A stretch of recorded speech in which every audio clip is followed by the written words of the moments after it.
Okay. Okay, we should be good now. I'm feeling weird today. They cut off their router sending though we paid for it. Oh, that sucks. Hopefully you can get that fixed though. It's automatic pay too. What? Um, uh, I'm so sorry about that. Hopefully that can get fixed though too. That really sucks. Okay, so this is called Our Life, Beginnings and Always. I've heard a lot of good things about this one. This is a dating sim, and yeah, this guy's the male lead. So from what I've known for this game, we kind of meet this guy in childhood, and then we get to know, we kind of live our life with him, basically. So it's kind of like we see each other in our childhood, and then we grow with each other, and it's very wholesome from what I've heard. So I'm having like a lot of expectations for this game because I've heard a lot of good things about this. So yeah, okay, let's do this. Oh wow, animation. Welcome to our life, beginning and always. Um, there are various ways you can customize and interact with the game. This tutorial is an overview of how certain features work. You can read the full tutorial from the main menu to learn about everything in detail. To start off, the game is divided into 4 time periods called steps. Step 1, childhood. Step 2, adolescence. Step 3, young adulthood. And Step 4, adulthood. Oh, wow. Okay, I heard this, like, yeah, this game is supposed to be evenly divided. And, like, there's a lot of DLCs for this, too. I don't know if I want to play the DLCs yet, but we'll see. Our life is further divided into sets of vignettes that they take place during specific periods. Yeah, let's go, dating sim, let's go! Of time. Those are called moments. Moments can be played in any order or skipped entirely. You move on the next step whenever you want by selecting the summary's ending. Oh, so okay, we have choices of when it ends. Step 1 and 3 include 5 moments each, and even more can be unlocked by purchasing DLC. Some are now, and other DLCs will release later on. Step 4 is an epilogue and doesn't include moments. Oh, adulthood is epilogue. Okay. A lot happens over the years that go by, especially in regards to the character you play has. You determine nearly everything about the main character: name, appearance, personality, pronouns, interests, skills, the relationship with major characters, and so on. You can decide to change the details as time goes on, with a few exceptions. Your last name, skin tone, and eye color can't be altered once set. Much of the MC's basic traits are determined on a character's creation screen. As the MC grows up, more options become available on the screen. Okay, hold on. I want to see if I should make my PNG super smaller. Or well, I'll do that later. We'll see if it's going to be a bother. I don't want to block any text.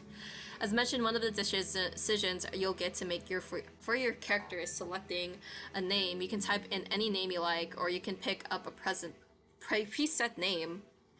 Preset options are called voice names because the name will be voiced aloud by the romantic lead. Oh, wait, so they're okay. You'll get to hear him say your name as you play through the story. Maybe I won't choose Bert this time. Maybe I will choose the preset name. Only the default name Jamie is included in the base game. Hundreds more can be added by getting a free voice name expansion DLC. The full collection of names is separated out as a DLC because of how large it is. If you're not interested in this feature, you don't need to get it. Each name in the DLC belongs to or was selected by someone who supported this project. On the character creation screen, there's a cute doll you can decorate to get an idea of what your MC looks like with the different traits put together. Ooh, oh, characterization, oh my gosh. Oh, I can characterize my MC. Not all the things you decide about the MC appear on the doll. The script reference what you've decided for the MC is the main way those decisions influence the game. Our life was a first-person perspective, so your character doesn't appear next to other character sprites. You only see the MC as a decorative doll and in the special cut-in CG images. The cut-in CGs only appear if certain choices are made. It's possible not to see any during a playthrough. There's also a second type of special MC-based screen, the interest comfort screen. Okay. Unless you get DLCs, the game has been a love interest. Cove Holden, he grows up with a... Okay, maybe I can skip this part. Interest level sets how much you like him. There are 4 levels, since interest, fawn, crush, and love. Oh my gosh. Wait, so does that mean there could be bad endings if I just had disinterest the whole way? Love is only available starting in Step 3, and then if you were at fawn or crush in Step 2. Comfort determines how you generally think when it comes to him. There are 3 levels: nervous, relaxed, and direct. Your level of interest and comfort will set the type of dynamic your character has with their love interest. What you did in the past will influence the present, and feelings can change over time. You can get to pick your interest comfort near the beginning of every step. Comfort can switch between the 3 levels as you please. Your interest level can only stay the same or increase. Your current level of interest will become the new lowest option on the screen in the future. This is a lot of tutorial stuff. Oh my gosh. For example, if you decide to be fun in step 1, this interest will not be available on the screen in steps 2 and 3. Oh, which will make fun the bottom level of option for your relationship. So we can't really be like... In the future, we can't be like, oh, we're no longer friends anymore because we did something really bad to Cove. The interest level has an impact when it comes to physically interacting with Cove. While growing up, things are rather simple. If you get along with one another and have a close relationship, you can choose to touch him. And Cove will occasionally interact with the MC in lighthearted or comforting ways. You're better than I am. I would skip the tutorial entirely. Yeah, well, I guess I'm a bit patient over this. Starting in step 3, touching can become more romantic or suggestive for your crush or love. To make sure your things go nicely with that, there will be an extra choice to determine initiative level and a bonus mini tutorial that goes along with the choice to explain the feature in more detail. Honestly, I'm not gonna remember all of this. I'm not gonna lie. Basically, even if you decide you like Cove, the game won't force you to act on those feelings. You can always choose not to get together with him, choose not to accept or give romantic gestures, etc. If you decide to date Cove, though, you can't break up with him later. No, we can't break up with him! Dang it! We don't have that choice. Interest comfort gets the basic down, but it's the choices that appear throughout the normal game events and decide that what actually happens between the MC and Cove. And it isn't only the MC who is impacted by your decisions. Cove grows and changes. Over the years, how he's treated and what he's experiences helps shape who he becomes. Good thing we read the tutorial. Yeah, that's true. Good thing we read that. In step 2 and step 3, Cove's personality, appearance, and interest will vary based on what happened in the previous step. It's something of a mystery exactly how your decisions end up changing him, and you can try to guess as you go along. Or if you prefer, you can also just design your own ideal Cove directly using the Cove creator. What? We can change him to our idealistic type? Okay. Option that pops up at the beginning of step 2 and step 3. I guess that makes sense in a dating sim, though. Making the choices you want is always more important than making a choice because you feel like you have to in order to get a certain result. When a choice does appear, usually you'll see the hovering of the cursor over an option shows a certain color, yellow, blue, or green. The colors aren't related to specific points or effects. They're only there to give a bit of insight on the tone/emotion of the choice, since text alone can potentially be read in more than one way. Blue tends to be casual, straightforward. Yellow is more motive, reactive, and green less certain, uncommitted. Oh, so green is bad. Though there are hundreds of options in our life, and not every choice menu falls in line with the pattern. Picking just one color every time doesn't give a gameplay benefit, only stick to a certain type if that's what you happen to like, otherwise switch between them freely. Always pick yellow, never pick yellow. Pursue romance right from the start, never romance the love interest. Be disagreeable or amiable, none of them will lead to a bad ending. Oh, there are no bad endings? No, there are no bad endings in this game, no. You're welcome to enjoy the events and shape the story without reservation, and then if you like, you can play again to try something new.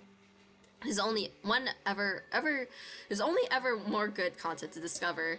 We hope you'll have a nice time with our life. Thank you for playing. Thank you for the tutorial. That was a lot. Okay. Yay, customization! Yeah! Okay. Miss Brown, I guess. I'm fine with Brown. Give me a bad ending. Yeah, give me the bad ending. Peachy, I like this one. Our shape. I kind of like the color. I like it small. I thought we were gonna get like more of a customization, like in the Grim Reaper game. I forgot what's this called. It's like Date with the Grim Reaper. I think that's the title is like Date with the Grim Reaper. It's like you have customization too, but it's more like the whole body kind of. Okay, what do I want to give this person? Let's just do. I think the other one was fine. Yeah, just this. I like here. I like black. So I want to see if they have short curly hair. We are just a bobblehead. Yeah, we're just a bobblehead here. She. Said she parted ways to have this. Oh wait, there's a pair back part too. You will romance the other guy without a body. I think there's also other love interests besides Cove in this game as well. So I don't know. I think there's two more, but I don't know how much they impact the game though, because Cove is like the main guy. Okay. Oh, let's see how to see. Maybe this one. Can we change the color? Yeah, we can change the color besides black. Yeah, there's two guys, and they also have special DLCs as well. I don't know what their names are. I kind of saw like what they kind of looked like though, but we'll see. Oof. Oh, Miku. Miku. Wait, is there pink? I'm not, I don't think I'm gonna use this hairstyle though. Pink hair. Oh, ooh, that looks bad. Okay. Oh, why is that partial? That's partial? Okay. Ooh, I don't think I like that though. Let's skip that. Okay. More like the guy haircuts. Oh, these are pigtails. I realize these are pigtails now. Okay, hold on.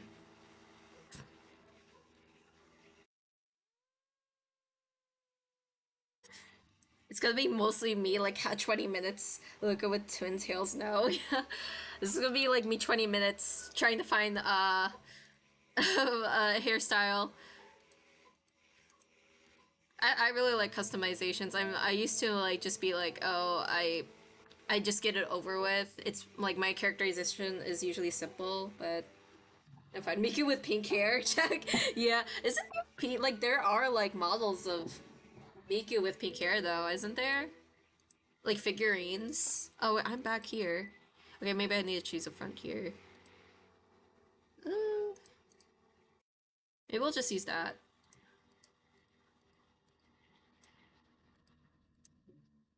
Oh, wait, no, this looks good. I like this. Let me see. Mm, no. Maybe, wait, no, I think I had it before. It's fine. Hey, this? Kind of like that. I kind of like that. Well, but I want to get... Maybe I do want to get longer hair, though. Maybe I'll just do longer hair. Oh, that's cute. Probably I've seen her with blue hair and Brazilian Miku every now and then. Yeah, Brazilian Miku. There were a lot of, like, besides Brazilian Miku, there were a lot of, like, different Miku models they had. Like, the Brazilian Miku was, like, kind of the trend, and then they had more of, like, other nationality Mikus. I saw a Filipino Miku, which is really cool, though. um... Let's see, I could... Do I want to have, like, straight hair or, like, curly hair? I think we can only have straight hair, though. I think the straight hair looked good. We might have to just go back to that. Okay. I do want her to have long hair. Let's just do this, I guess. Or let's just look at the strands. This looks cute already, I guess. Okay. Voice name. Default is Jamie. Do I want to be named Jamie? I always go with Bert. I think I'm gonna go with Bert. I'm gonna go with Bert. Sorry, guys. I'm Bert's the name I always use for these games. And then Ernie. Bert, Ernie. Here, okay. Change page. Birthmarks. Oh, birthmarks? Okay. This is like a Pikachu. Okay. Wait, we can't change our, eyebrows? Okay, maybe it's fine. Scars? We can give each other scars? Okay. Freckles. Hand size, medium. Wait, hand size? When do we see our hand size? Okay, I just go with medium.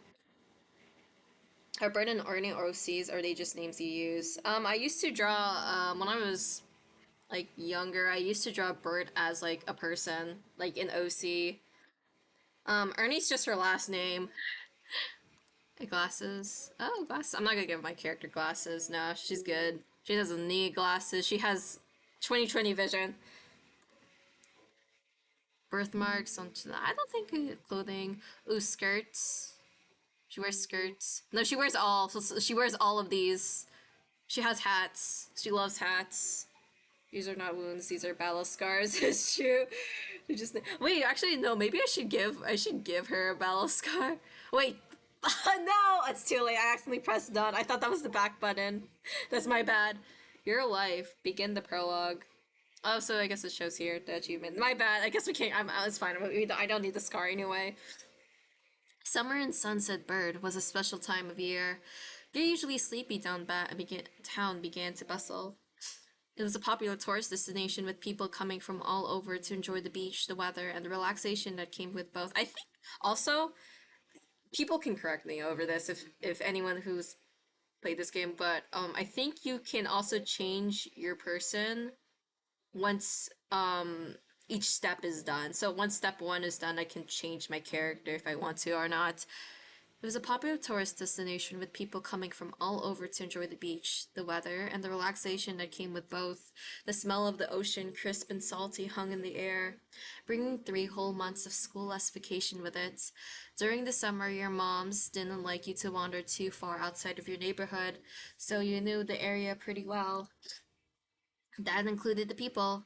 Families came and went from Sunset Bird, but they mostly stayed and did what your mom called putting down roots. They built businesses, they got to know each other, they definitely said hello to the nice young kids who waved when passing their stores. Going for a walk around town mostly meant that the familiar, friendly residents waved or asked how your family was, or most often just said hello. Oh god, okay, we gotta save. How many save files do I have? 40? Wow, that is the most I've ever seen in a game.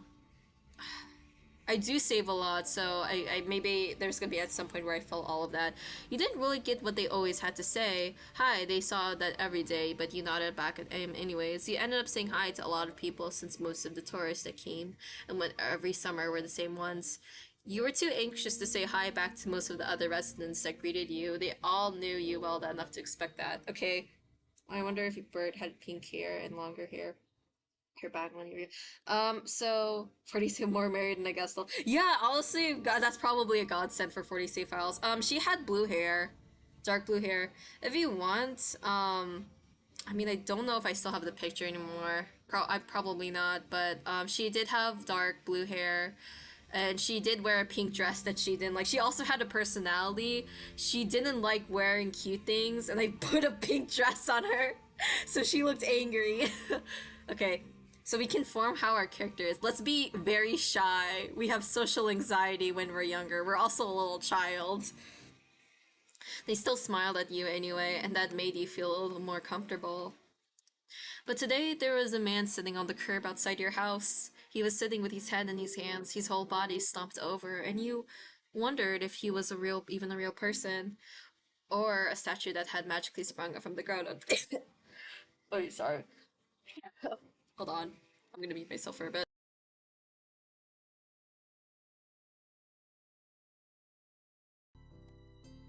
Also, sorry, I realized I muted I muted I muted the music. I'm so sorry.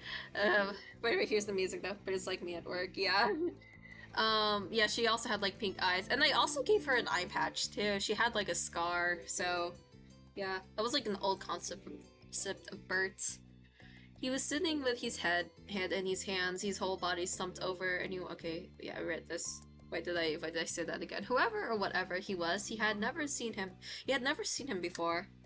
One thing about knowing everyone in Sunset Bird was the people who you didn't recognize really stood out. It was rare for tourists to venture into the resident district, as your moms called it. So for you, not knowing what a total stranger was set off a lot of red flags. Your moms had a talk with you and your big sister Lizzie about this kind of situation before. Let's save. You hadn't exactly been listening at the time. You think it would be okay to talk to new people. They mentioned that some people aren't good to talk to, but other types of people can help you even if you don't know them. You remember that it's okay to run away if you feel uncomfortable. You don't have to worry about the people then. Let's run away! Bert has a big sister, Lily. Was it Lily or Lily? I think it was Lily. Yay! Bert has a bigger sister. Let's go. She could fight for me. I'm gonna be a small child who's scared of everything. That's what Bert is gonna be. You weren't sure about this man yet. Still, you felt a bit scared knowing that he was blocking the way to your front door, but you were pretty interested. You wanted to know more about what he was going on. Whether he was nice or not, you didn't want to be bothered. Heck yeah. Let's be scared. I don't know you! Get away from me! You slowed down, your mind racing for ideas on how to get past him unseen, but how was too late to escape. There was a split second where your eyes met and you took in a shaky breath, your eyes darting into the sky, pretending to stare at a bird who was hovering nearby. Hey! His voice startled you and made you jump, but you didn't look at him. The bird landed on top of a nearby gatepost, and its black feathers ruffled against the gentle breeze. Trying to keep your eyes on it was tough, especially when the man stood up and started to make his way toward you. Not wanting to seem too approachable, you folded your arms and stared. Still unsure about him, but willing to be friendly, you offered the stranger a smile. Your whole body froze in place as he approached. Okay, I'm going for green or blue. Do I want to be frozen, or do I want to be like, hey, like, angry at him? Let's be angry at him, sort of. So... Oh. I thought this was an old man, not a young man. Do you live here? Around here? What's your name? He looked the man up and down, taking in his tanned skin and relaxed appearance. At least his clothes were relaxed, the way he was acting wasn't. He had sharks on the shorts and stingray tattoo, and he wondered if he was obsessed with the ocean or something. He probably is. I think he's a surfer, maybe. Well, you made your assessment. He looked at you expectantly, waiting for an answer to his question. Yeah, I live here. I live right here. Right there. My name is Bert. You continue to say nothing. Let's say nothing. Let's say absolutely nothing. Don't worry, he may look young, but he can be deceiving, that's true. He might be very old in the inside, but not on the outside. If you do... He rubbed the back of his neck uncomfortably, giving you a small smile. Is that a $20 bill? Yo, why does he have that for us? This is actually really suspicious, though. Like, giving this small child a $20 bill for what? He reached into his pocket and pulled out a clean $20 bill. It crinkled in his hand as he held it up to you. Why is he giving us this? Even more confused than before, you looked back at him. Well, could you do me a favor? Nothing bad, sorry, let me start over. You should have not started with that $20 bill, buddy. Like, I would be suspicious, though. I would be suspicious, especially this is a stranger. Like, what is the $20 bill? He cleared his throat and stood up straighter. From where you are standing, it just made him look creepier. I have a son! His name is Cove! This is Cove's dad? It'd probably be kidnapped. No. Oh god. Hopefully in this situation, no. He's Cove's dad. He's the male lead's dad. He must be a nice person, hopefully. I have a son. His name is Cove. Who's about your age? Cove, that seemed like a strange name for an actual living person to you. You showed on the inside of your cheek this guy was definitely obsessed with water. You thought that was pretty cool. I think that's a weird name. Who uses that name? But definitely the kind of name someone like this guy would give their kid. Mr. Cove, you come here often? Yeah, you come here often? Oh man, I feel like a lot of people would really like this guy, though. He's the dad. He's the dad of the male lead. We moved in across the street, see? He gestured toward the house that had been empty for a year, his watch catching the late afternoon sunlight and reflecting off the walls. The gigantic for sale sign was finally gone. You must be Bert Ernie, right? I met your moms earlier that they told me. You were 8, just like him, so... He shook the $20 bill. Why are you giving me that? To bring it back to your attention, a hopeful smile tilting his lips in the corners. Are you paying me to be your son's friend? Could you be trying to be friends with the boy? Give it a chance and you can keep this. He's a good guy. Look at it. No. This is awful too. Don't ever do this for your kid. That's gonna make them feel awful in the future. Don't do that. Why is he thinking of why would don't do that! Don't give me a $20 bill to be your kid's friend, oh my god. But you've gotta keep it a secret too, okay? Would it be friendly to say his dad sent you? Tell me, is he because dude, damn, I feel bad for your kid. Oh no, no. You eyed the man. You felt like you kind of felt sorry for Cove. Did other kids really get their parents to pay for friendship? How do I want Bert to think this? You eyed the man. You $20 for a friendship. Honestly, if I was a kid and someone was paying me for that, I think I would do it. I would be like, $20 for being this kid's friend. Yeah, let's go. But then the parent would have to pay me over and over again. You know, it can't be just only one time. It has to be for a long time, especially if I have to be constant friends. I'll be skeptical. Let's make Bert skeptical for this. Had your mom's done that for you and Lizzie? The thought about it made you frown. What do you say? Want to make a deal?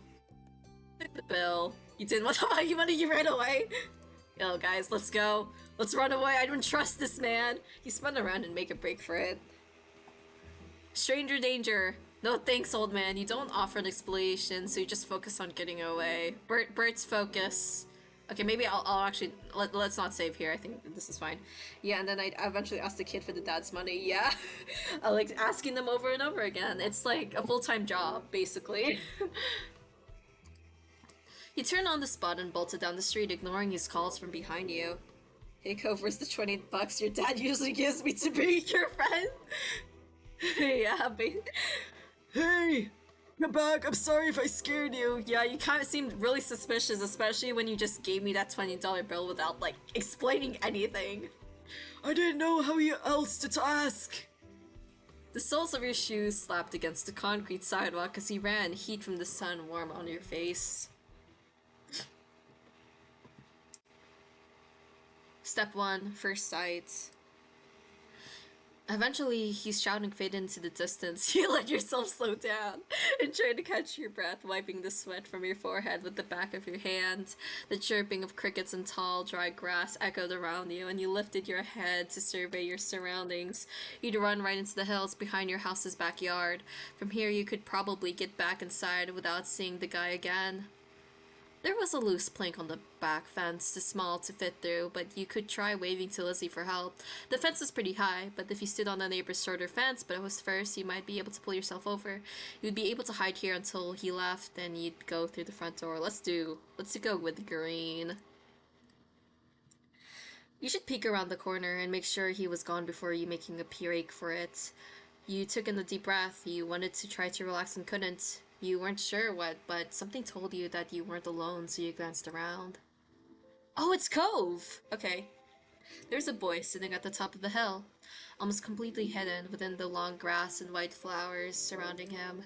His head was buried in his knees, staring ahead by himself. For whatever reason, probably just that he wasn't paying attention, he hadn't noticed you yet. You watched him a minute longer, feeling a little bit like you'd found a deer in the wild.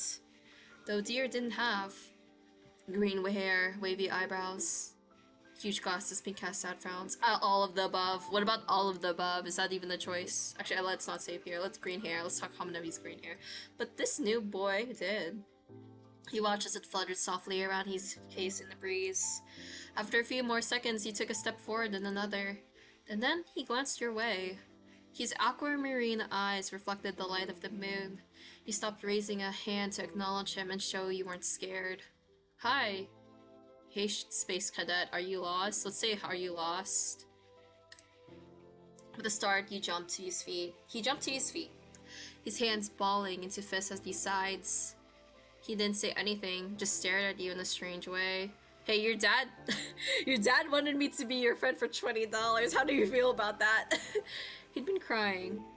There were traces of tears on his cheeks and his knees, soaking the hem of his shorts, and his eyes were still shining with a few more. You obviously caught him off guard. He was your age, but he didn't look familiar.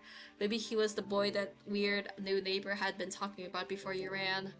The only way to actually know was to ask. Who are you? I've never seen you.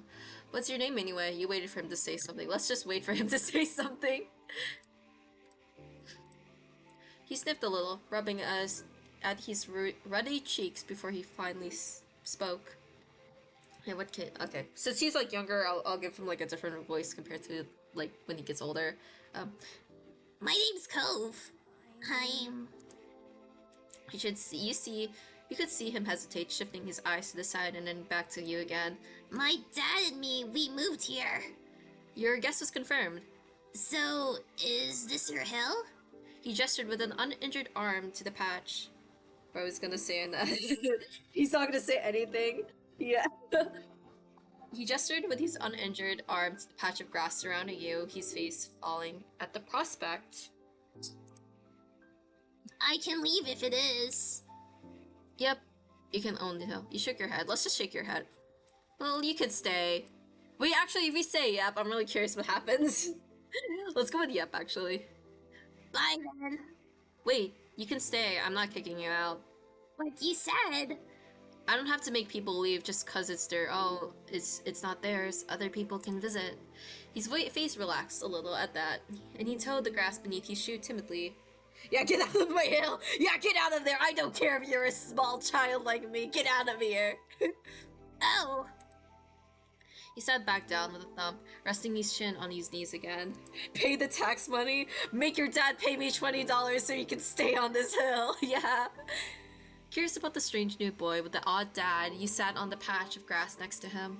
The pure white flowers that covered his hill rocked back and forth gently as the stars twinkled above. The way they dotted the sky made them seem like flowers too. The night wind was cool as it traveled over the ocean and up the hill, chasing away the heat from the afternoon sun. Why are you here? Why did your family move? I guess we'll say, why are you here? Quiet hiccup escaped Cove as soon as you asked the question. Almost like they'd never stopped, his tears started up again with a vengeance. My parents, they don't want to live together with me anymore. Aww. The tears fell fast and heavy over his flushed cheeks, sticking in his dark lashes. My mom made me and my dad leave, and he took me with him, and now we have a house here. And I want to go home.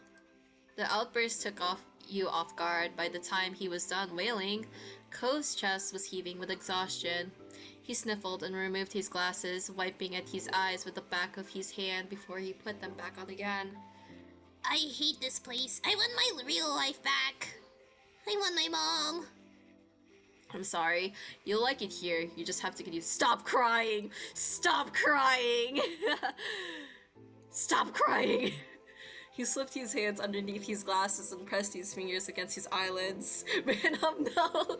Yeah, man up, Cove! Man up! Oh no! Cove wound himself up again for another long crying fit. You were tired of seeing him crying so much already. He should learn how to toughen up. Babies cried! But from way off the distance, you heard your parents. Birds! Oh yeah, by the way, this game is partially voiced, so... Kids, where did you go? Cove looked at you, tears still clinging to his cheeks. Don't tell them we're here. I don't want to go back to that house. I want to go home. You can handle it. You have to go. Don't worry so much. Sorry, I have to. It will be okay. Let's hide together. Sorry, I have to. I mean, my moms are looking for me. It'll be okay. We were struck by a sudden need to reassure Cove. It's not going to be fun, but isn't he your family too? Yeah, I guess. Then you can count on him when you really, really need him. You shot him a grin and pushed yourself to your feet. Slowly, Cove stood up with you, still looking a little reluctant. His dad's voice rang out again. Cove, can you hear me? He looked toward the sound of his dad's voice, silent, and turned away while rubbing his bandaged arm. Sorry, I still don't want to go. You called out yourself. You wait silently with him. You tried to convince him. Let's be silent. Yeah, I get it. You do? Before you could answer, you heard Cove's dad even closer than before. There you are, boys! The trio of parents appeared over the curve of the hill. Instantly, all their eyes landed on you, and they rushed over. You have some explaining to do with our moms. Both of your moms were at your side in a split second, faces filled with worry. Bert, you're here after all. Which mom is mom? Oh, okay, okay. I wouldn't want to go either if my adult was at that young age. Yeah, I would be suspicious. Oh god, I have to differentiate these moms. Which mom gets which voice? Oh. We had been at the park to check for Cove, and then heard what happened earlier when you met the new neighbor. I thought you might have gone off further away. No, we were just sitting in the grass. Why is everybody acting like this is such a big deal? We're okay, don't worry. Cove didn't want to go home just yet. We're gonna be honest. Cove didn't want to go. It's Cove's fault. I'm not gonna say that. Mom gave Cove a small smile, and then she turned back to you. Thank God you're both fine. Oh wait, no, let's switch voices. Are you two having fun out here? He looked over at Cove, who was wiggling against his dad's tight hug and pushing out at his arms. You shrugged. Yes, I like him. Let's see. He's good. I think I'm gonna marry him. Absolutely not, kid. We're not in that. No, I refuse Bert to think that. We're gonna say, You didn't think that was the right word to describe it, but we're sure what else to say to your moms. Finally letting out his squeamish scowling your son, Cove's dad turned to the three of you. Thank you very much for finding him. I really don't know this neighborhood. The kid's confidence just skyrockets for zero reason. Yeah, we barely talked to this kid. No. Good thing Bert knows this whole area so well. Absolutely. We should be getting home now. It's been a long day for us all. Say goodbye, Cove. Bye! The two of them walk off the darkness, heading toward the neighborhood. You watch Cove's bright pink cast until it disappeared. Tell you what, we'll have a proper play date tomorrow, okay? Your new friend's dad wanted to bring him by to see you and Lizzie. How does that sound? Sure. Can I show him my stuff? It sounds like words. You're not ducking your head down. Let's be very shy. Bert is very shy in this. We just met on the hill and for like 2 minutes, but I know he's the one I'm gonna marry, Mom. Basically, yeah, that's basically what happens. Both of your moms laughed, the sounds overlapping into a warm, familiar chorus.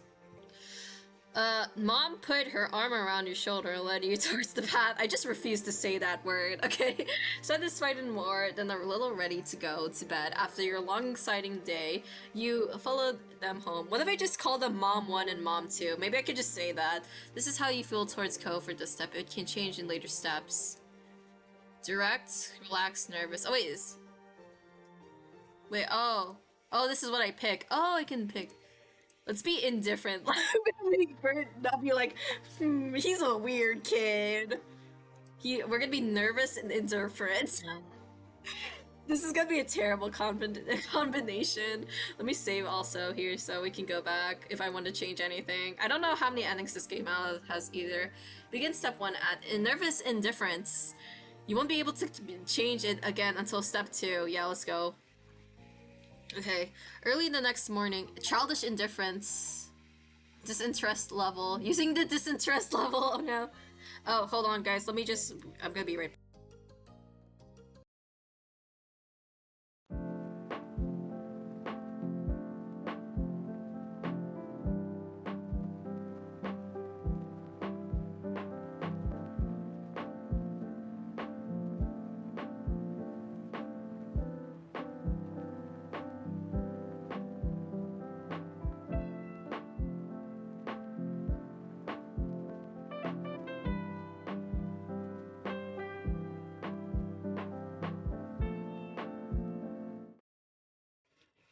Okay, I am back.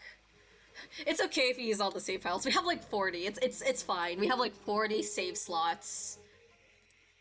Early the next morning, you were poking at your food, eating it slowly. Your sister Lizzie had run out earlier to go play, but you'd stayed put. Today, just like your moms had promised, Cove was coming over to hang out. Okay, Mom won. Excited to see your new friend again, Bert? I guess. Nervous. Oh wow, I got nervous. Step 1, step 2, and 3 using the nervous. Okay. With that said, are you done with your breakfast? Yeah, I don't know, am I? Your bowl was entirely emptied, so you know, we're gonna be very, very shy. Mm-hmm. Good job, he should be here soon. Cleanup began, and then, on cue, there was a knock. It was hesitant, like the person was sure they were in the right place. Still loud though.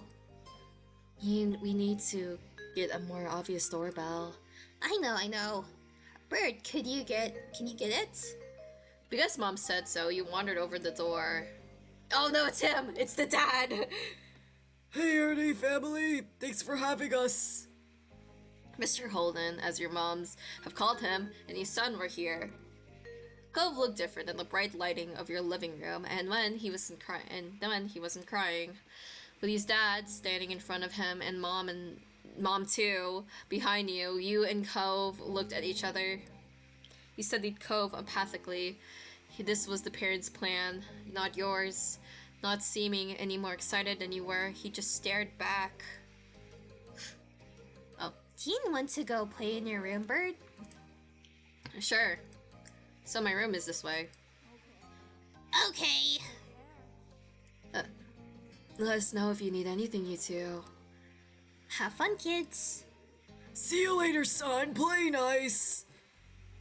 Oh, that's her. Oh, plushies! You led him to your room, puffing out your chest a little bit at the sight of your treasures. There were lots of stuffed animals, a cool bed, a window to look out. It was a great room. You hadn't had another one to show it to in a while, but you were really proud of it. He leaned in a little closer to one of your drawings on the wall. I like this. Me too, I drew that. Thank you. I don't! Let's make Bert a perfectionist. I don't like it! I drew it, but it's not very good. I think it is. You smiled slightly at him, even if it wasn't work. You were pleased with it. It was polite of him to say.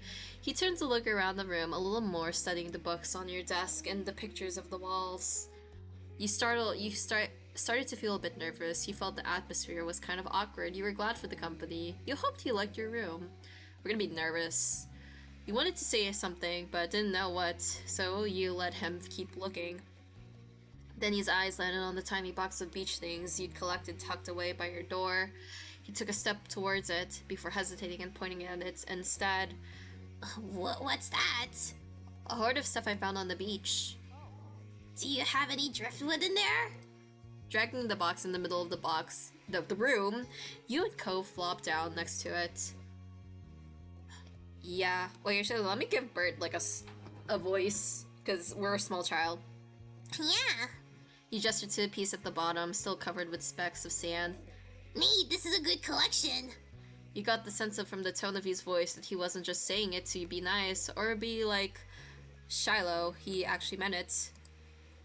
Shiloh is coming over.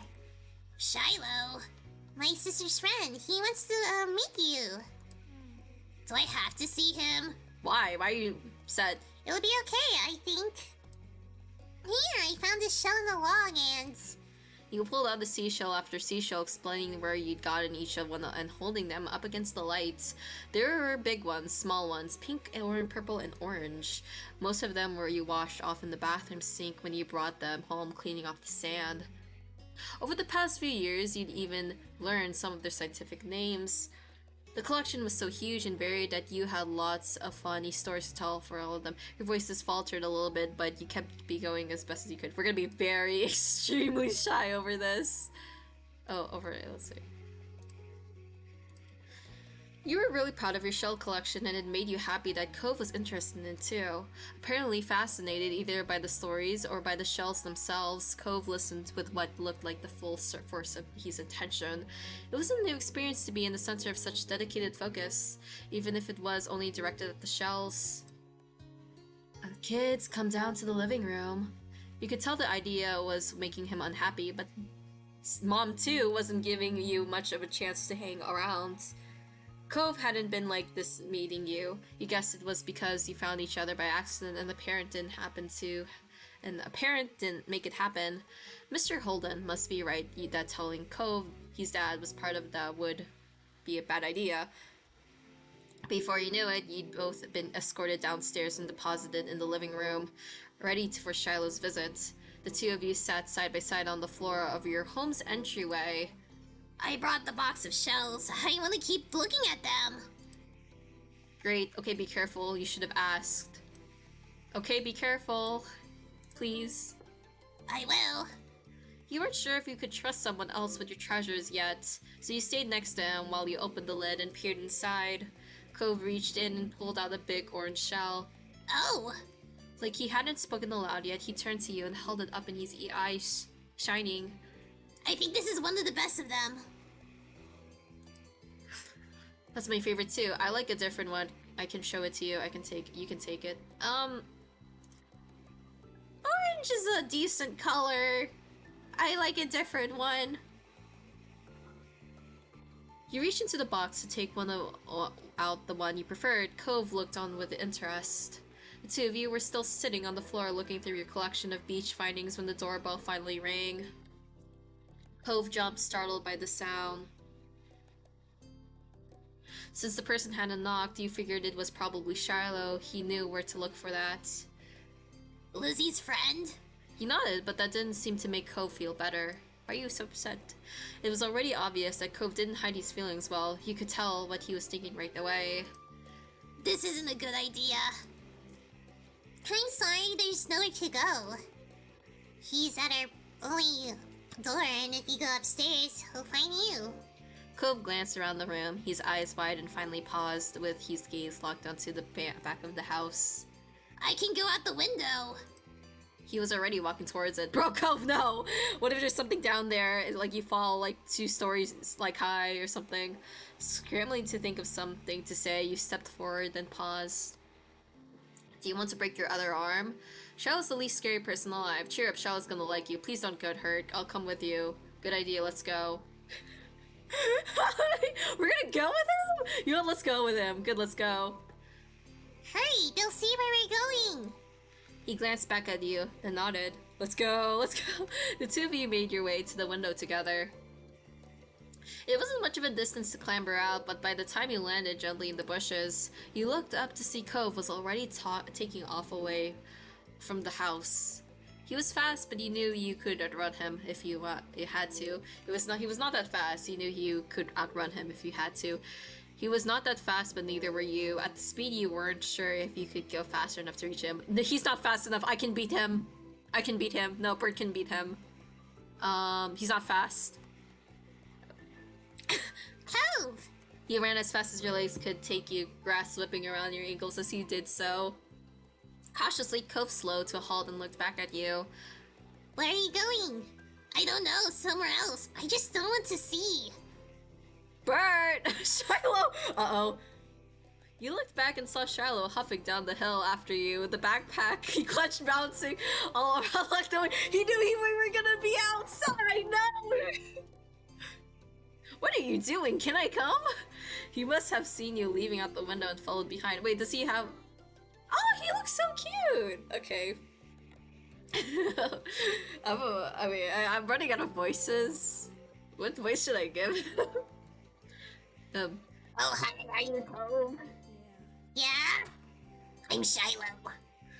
Okay? Yep. Are we going back, or are we gonna play outside? Vertex Shiloh. Maybe it might be a possibility, well, they're not sure. Shiloh's eyes moved between you and Cove. The smile remained strong on his face. It got a tiny frown from Cove. Who needs Cove? Oh, bro, I don't really know these characters that well, so I can't really determine yet. It got a tiny frown from Cove in response. You were just grateful he hadn't asked why you had been running away. Oh, hold on. Ugh.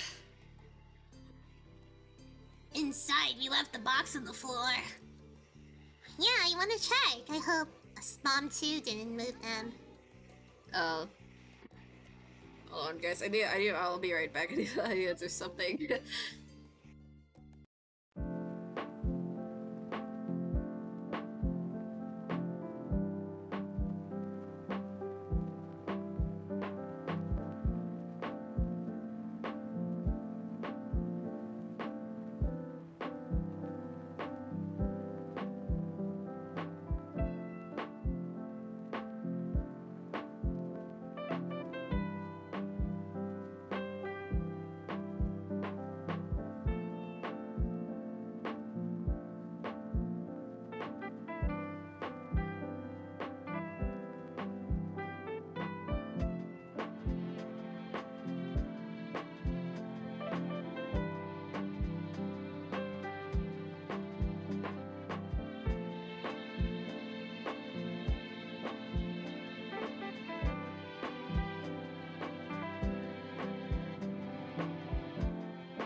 Okay, I'm back again.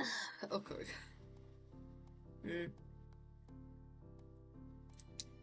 Oh, wait, how do I... Okay, oh, that's voice.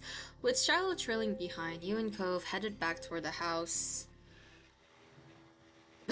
Okay. The plan for the afternoon, at least as far as you were concerned, was to sit and look at the beach some more. You weren't really in the mood to do much of anything else. You held out a reason to find Cove a scallop shell that was washed up on shore. It's a pretty color, kind of like my cast. The beautiful glittering pink did look little bit like the wrap around his arm. Pink is a nice color. Okay. Is it your favorite? Not really. What is? Maybe green or blue? It might be yellow. Oh, those are all cool. I get. Yeah. I like those colors too. There are better colors. I'm not sure how to deal with the suddenly more awkward silence. You look back at your shells.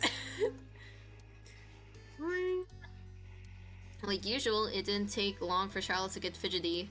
Lizzie was his favorite. Without her around, Shiloh didn't seem to know what to do with himself. Where is Lizzie? Lizzie, where are you? Get in here! I don't want to take care of your friends. And Cove wasn't like your sister. He wasn't that much like you either. Is Lizzie coming back? Don't know. Aw, where'd she go? I think she's at the beach, probably. Is she playing at her park? Cove's eyes lit up at the mention of the park and he looked towards you. There's a park? Yeah, but it's old. Can you show me? I wanna go. He started getting up before you had even answered, and Shiloh jumped up beside him in excitement. Really? You do too? Right, Bert? The park is fun. I love it. The park is... No! No! I hate interacting with people in the park. Oh. I still wanna go see. You do? Yeah! Like a puppy watching a ping pong match, Shiloh looked back and forth between you and Cove. So, are we going to find Lizzie?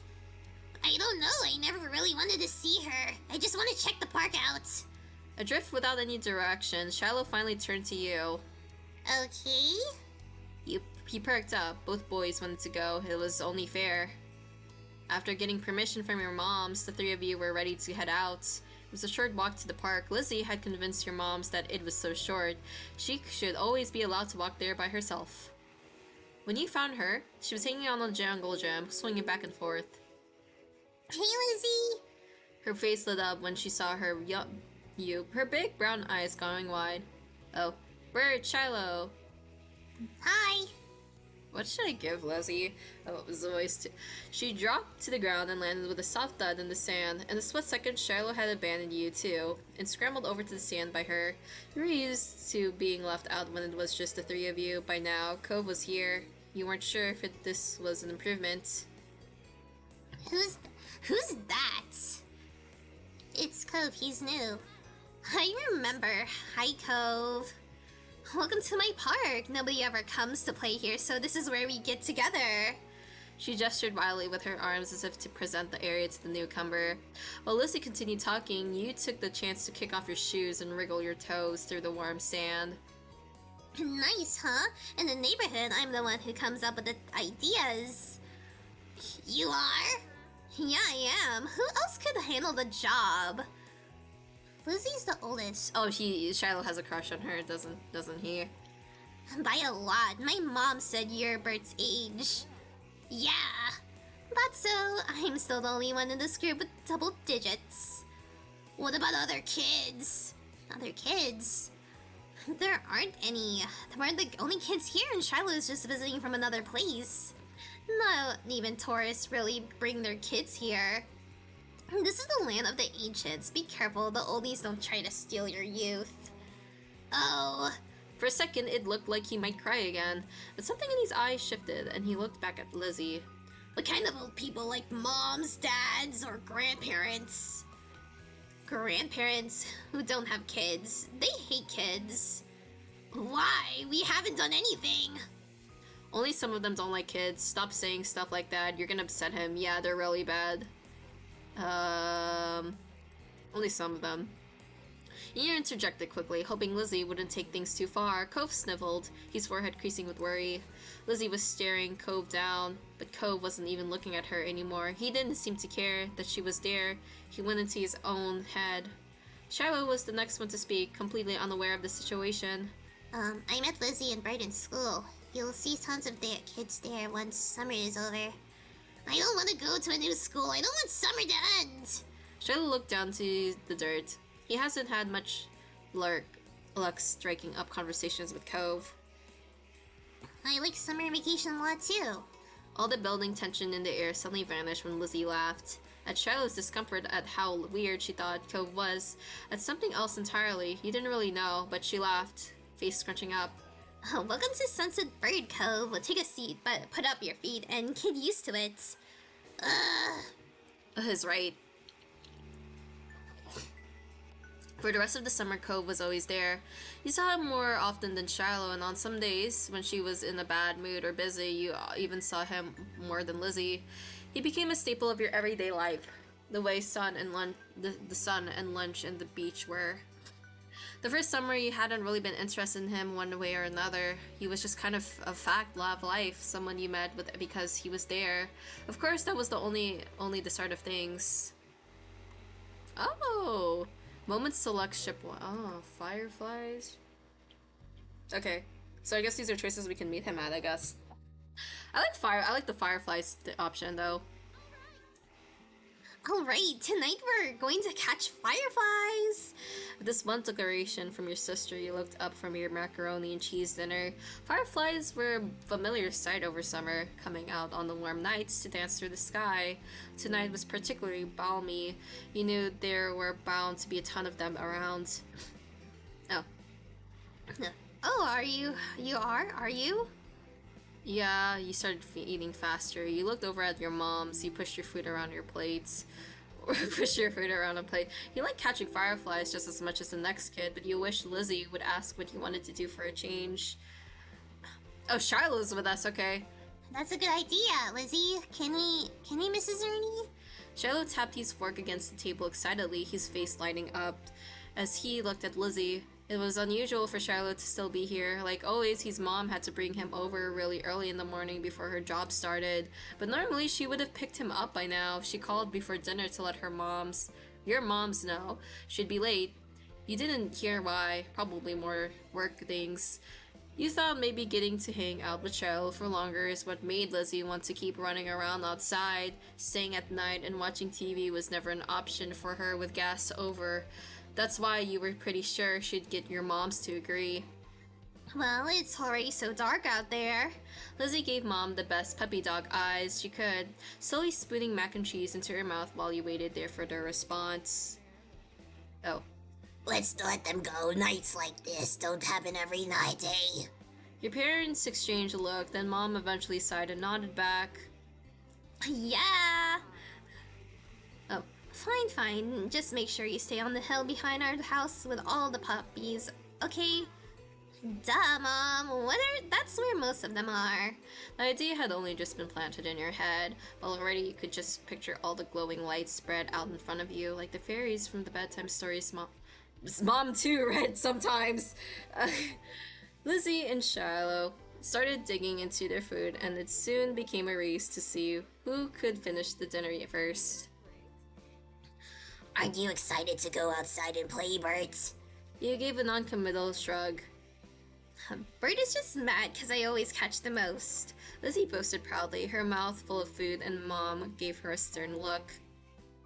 Elizabeth? A knock on the door interrupted Mom before she could no doubt scold your sister. I'll get it!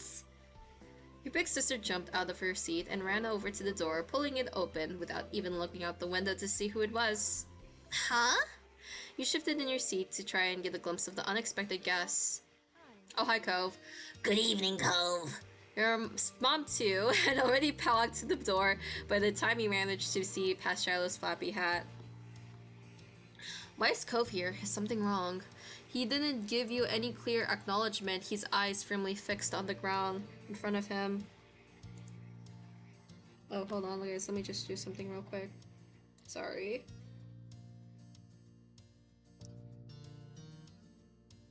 Okay.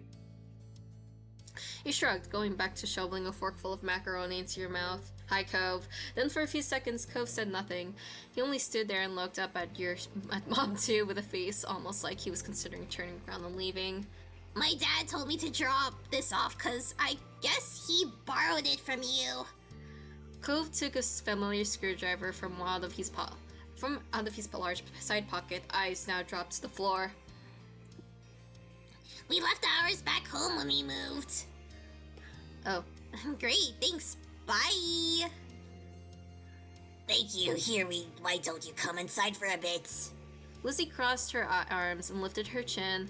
Cove shrugged and Mom stood from the table too. I'll give your dad a call to let him know you got here all right. Cove shuffled fully inside, eyes remaining on the ground. Mom too closed the door behind him. Hi, Cove. Shiloh gave Cove a friendly smile while waving by holding up his hand and opening and closing his fingers. Cove nodded in response. Cove, are you going to catch fireflies with us? You could come outside with us if you want to. You weren't sure how to say now. I don't know. I don't know this kid that well. Is Cove coming with us to catch fireflies too? If he stays, I guess. Lizzie didn't exactly look thrilled by the idea, and he wondered if she felt threatened by that someone might catch more bugs than her. Or maybe she didn't like his company. I want to see them. I've never caught one before.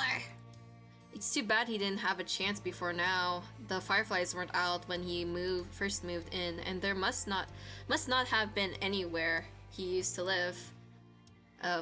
We can't go until after dinner. After she pointed this out, Lizzie walked back to the table and took her seat. There wasn't much left on her plates. Since this was very true, you decided to finish up your own stuff as well.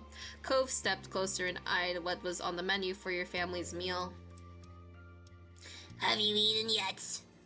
Yeah, my dad and I ate earlier. What did you have? Eggs? The clipped one-word answer seemed to discourage Shiloh from asking any more questions. His eyes slowly wandered back to the last scraps of food on his plate.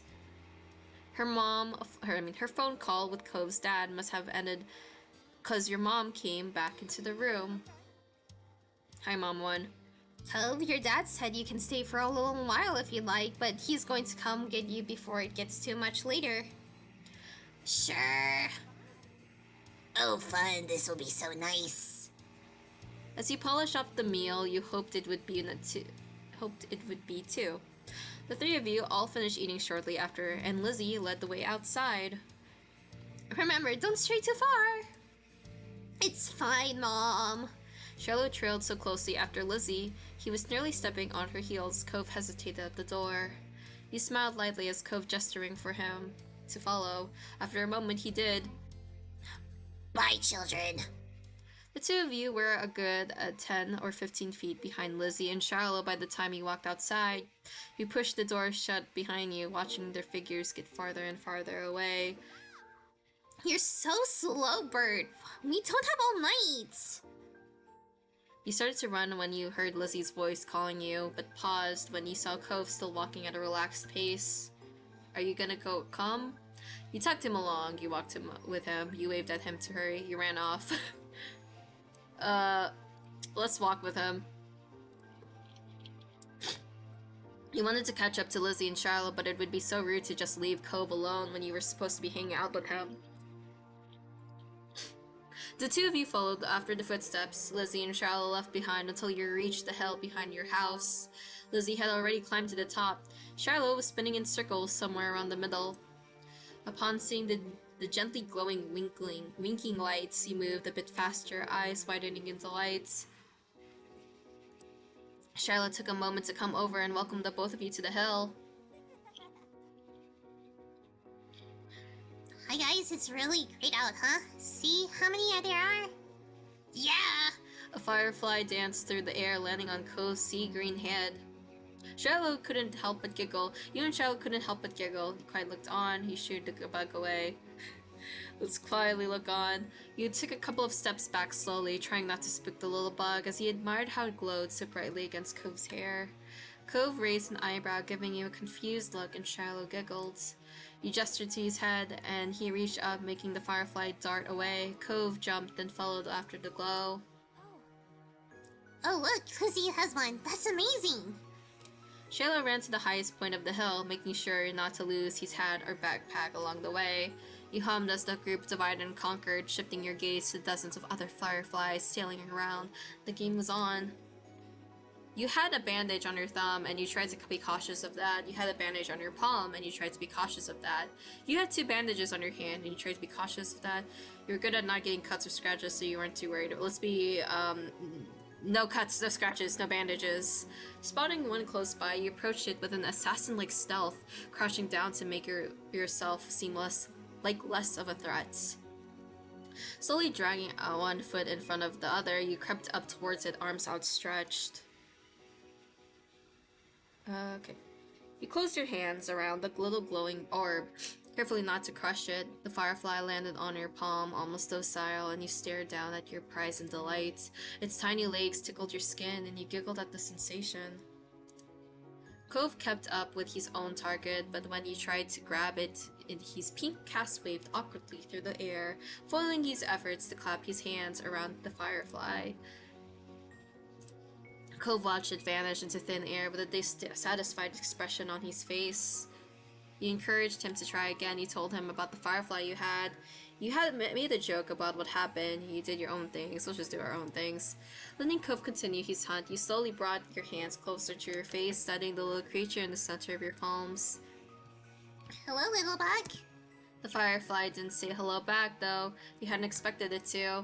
You decided to collect more. You decided to sit in the grass and watch. Collect more. With renewed vigor, you ran out onto the hill. You were not sure how much time had passed while you were in the thick of it. All you could focus on was the adventure at hand. No critter was safe from your grasp. At first, you tried to keep a tally of how many you had caught, but once the number grew higher than 10, you had no more fingers left to count with. You were having the time of your life, racing up and down the hill with the crash of the ocean, the sound of everyone's laughter echoing in the background. Eventually, the fireflies began to thin out, and your energy started to lapse. You decided it was time to call off the hunt. Bird, Cove, get up here. We're gonna have a race. The shouting caught you off guard. It had been quite a while since you heard from Lizzie or Shiloh.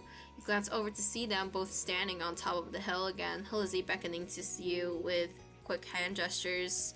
If she was like that, you knew there wasn't much room for disagreement. Up the incline you went. From the corner of your eye, you saw Cove was coming as well. You didn't care for Lizzie a lot, so you thought he might be intrigued just by the idea of a race. Oh, he didn't care about Lizzie a lot. Hi. Hi, Cove. You can't fall down the hill. You could hurt your arm again. You'll be the referee for the rest of us. As Lizzie pointed this out, Cove froze in place. Oh, it was that kind of race. He frowned down at the cast. That was the second time it got in the way tonight. What if Lizzie just purposely didn't want him to race? So that's why she said that. What? Yeah, you'll watch and see who gets to the bottom first. That's important, got it? The cast was sturdy. If he was careful, he could have done it. Lizzie might have been looking for a reason to make someone else the referee, but it was already decided. You got into position for the race. I'll stay with Cove. I'm gonna do something else. I'll stay with Cove.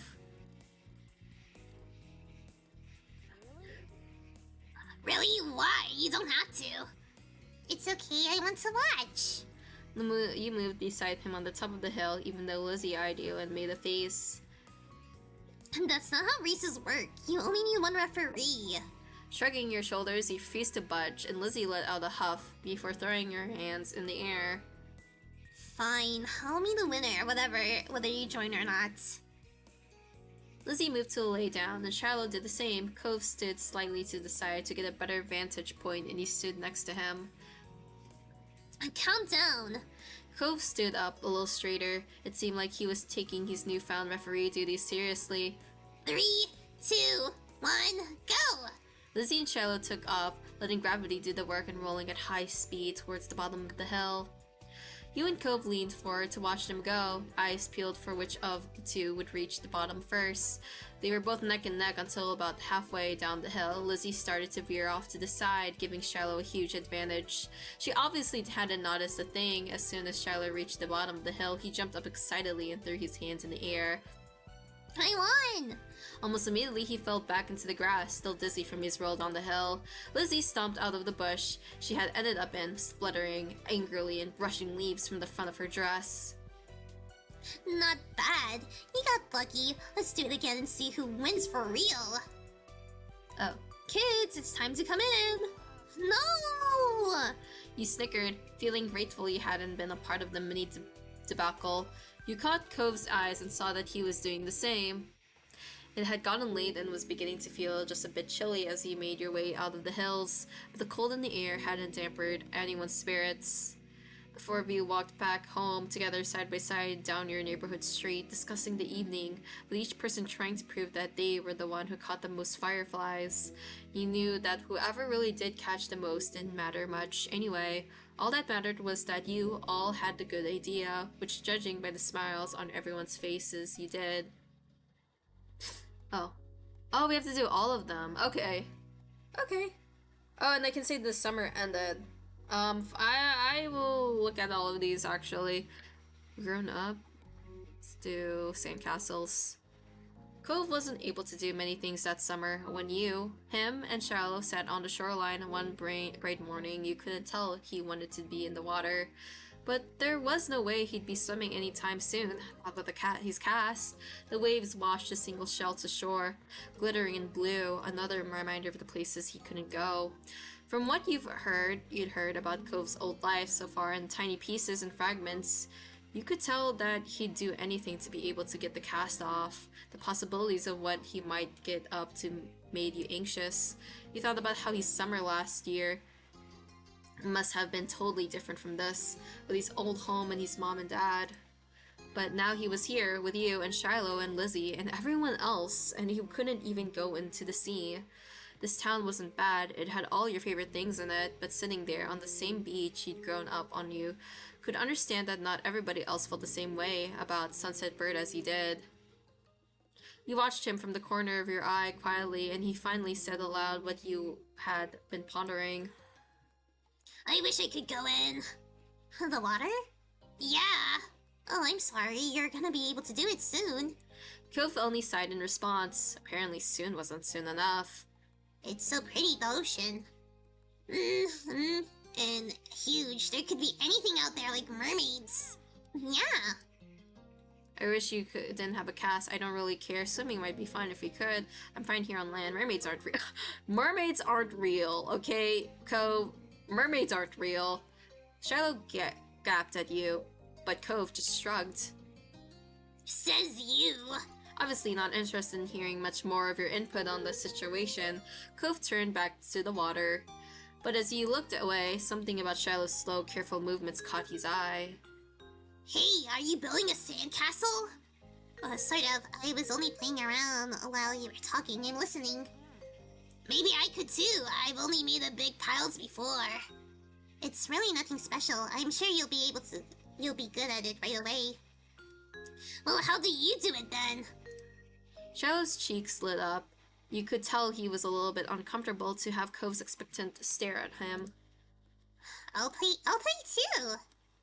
I love making sand stuff. I've never really made one before. There's nothing else to do. I love sand stuff. Oh, that was a cute okay. That was such a cute okay. Hold on, let me grab something real quick.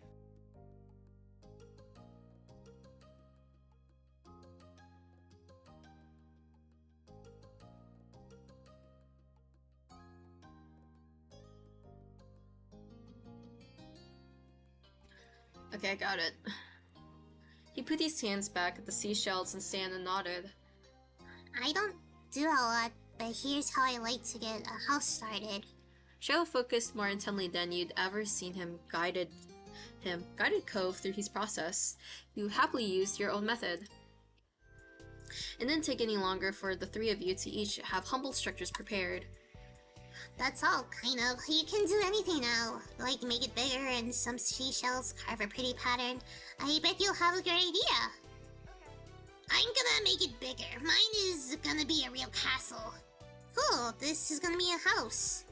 Looking at the base of your sandcastle, you decided to make a house, a mansion. Ooh, I would do... If I was younger, I would probably do a castle. Looking at the base of your sandcastle, you decide to build a fancy castle. The better part of the next hour was spent focusing on your own work. The boys were the same. Even Shiloh didn't sneak as many peeks at everyone else as you usually did.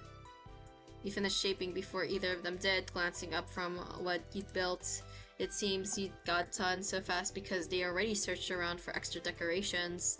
Shiloh had grabbed most of the really interesting stuff, and Cove had a lot of the shells, but there were still options. The first thing you reached for was a red bottle cap, blue seashell, green piece of seagrass. Sea glass? This is sea glass.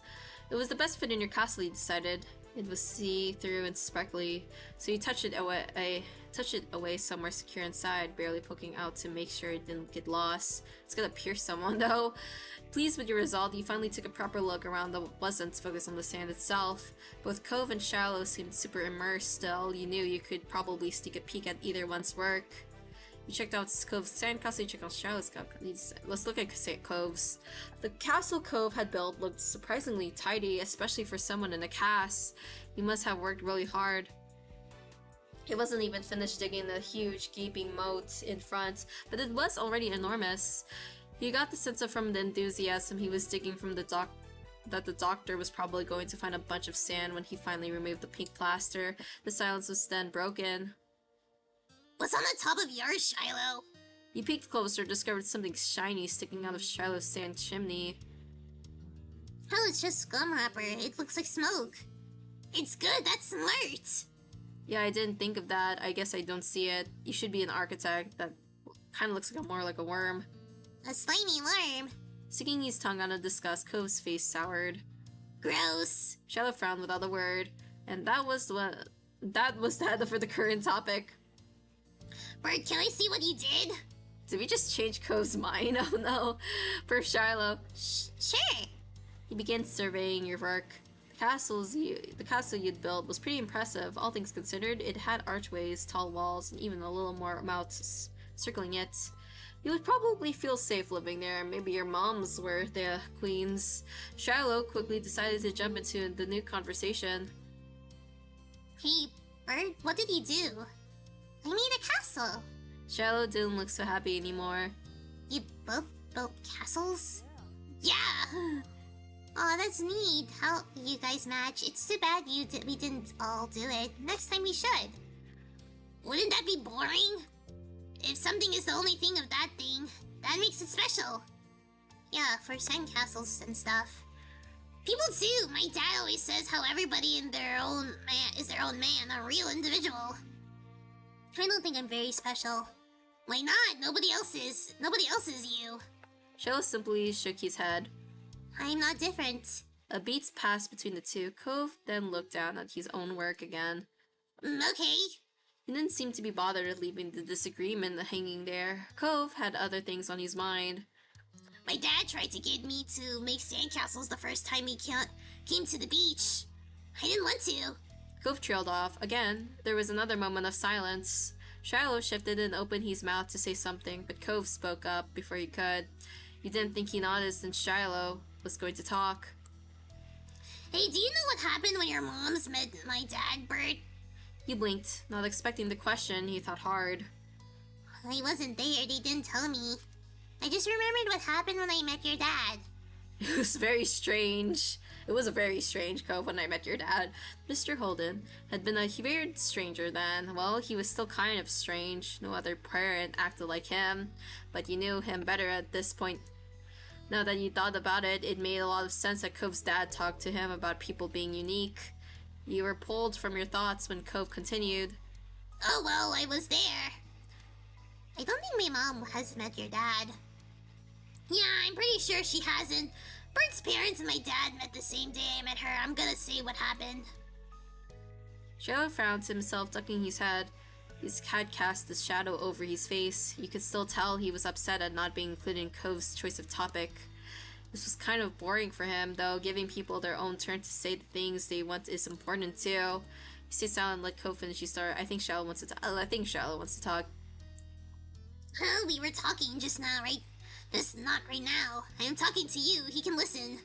Shallow's expression barely flickered at the words. He still looked put off.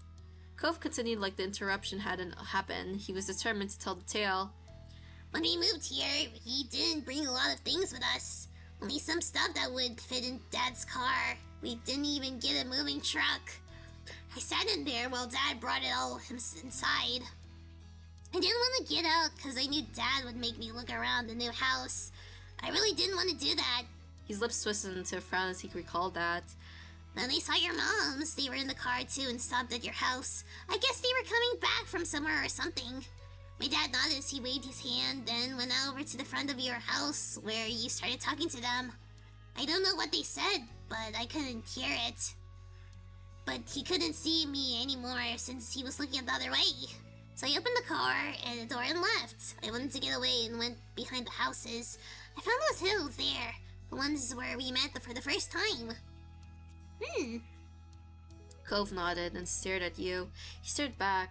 He didn't go on to say anything more. Is that so? Cove's brow wrinkled, like he didn't understand why you were surprised. That's all that happened. Okay. Well, why didn't you want to tell the story if nothing happened? You really gotta get better at telling stories. That was a pretty bad story. Thanks for telling me. That was a pretty bad story, Cove. I think you should get better. Okay. What is it? What? You said that in a weird way. Did I? Cove narrowed his eyes at you, suspicious. Shiloh's mouth twisted into a scowl of disbelief, but he said nothing. Why'd you bring that up anyway? There was a slight shrug of Cove's shoulders. I was thinking about it because of the sandcastle. It made me remember when I moved to here. Dad showed me the beach first before he went back to the car to unpack. He was really excited about it for some reason. Cove's brow was furrowed a little more as he quietly raked his hands through the sand. I get it. You thought maybe Mr. Holden wasn't that excited about the beach and was instead hoping Cove might be. But the line of conversation had come to its end. Even Cove was done with it. Some other topic had popped into his head. Shiloh fidgeting uncomfortably in the sand had made Cove aware of his presence again. They looked at each other and you could only wonder what this might be about. Hey, Shiloh. Yeah? Why are you always turning so red even when nothing is happening? Clearly startled, he jerked back. Neither of you or Shiloh had expected that to be how he got included in the conversation. I don't know, I guess.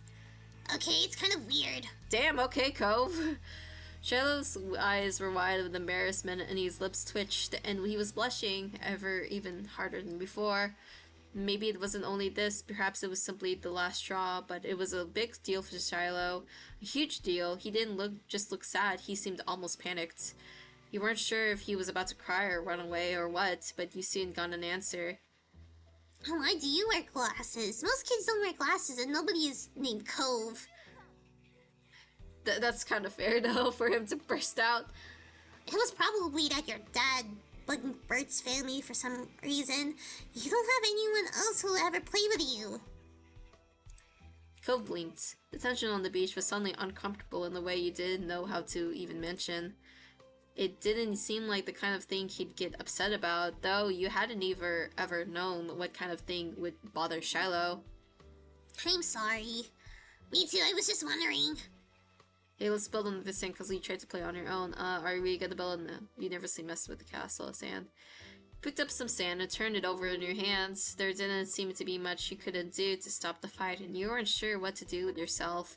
Cove looked over at what you were doing and started building his own set of walls. Shiloh took a breath before kneeling back down to his own patch of sand. It seemed they both decided to try playing again. You were glad for that. You all went back to making more sandcastle buildings, but the whole mood had changed. Shiloh's cheerfulness was clearly gone, and Cove looked as confused as ever, but why the other boy had blown up. The air stayed uncomfortable the rest of the afternoon right up to the moment that Shiloh's mom appeared at the beach to take him home. Cove and Shiloh had mostly followed your lead and barely said a word. His mom standing behind him, even Shiloh's goodbye had been quiet, friendly, cheerful, but noticeably quiet. But with Shiloh gone and the sun going down, you knew it was time for you and Cove to head to your own houses. You followed him as he made his way out of the sand. The walk home was quiet. You passed by familiar landmarks, shoes thumping against the sidewalks in near perfect unison. Cove was clearly caught up and thinking about something. Yes, Cove, what you're thinking. Oh. What are you thinking? The prospect of asking made you nervous, but you did anyway. Hey, is everything, okay? I was just wondering. Cove still fell silent again for a few more seconds and sighed. Why'd Shiloh act like that when I said he was all red a lot? You were being rude to him, he's just a baby. You shouldn't make fun of him. I don't know. Excuse me, it's just Shiloh. You got embarrassed, you shook to Cove, and you were being rude to him. No, I wasn't. You look like that. It looked like that to me. Hold on.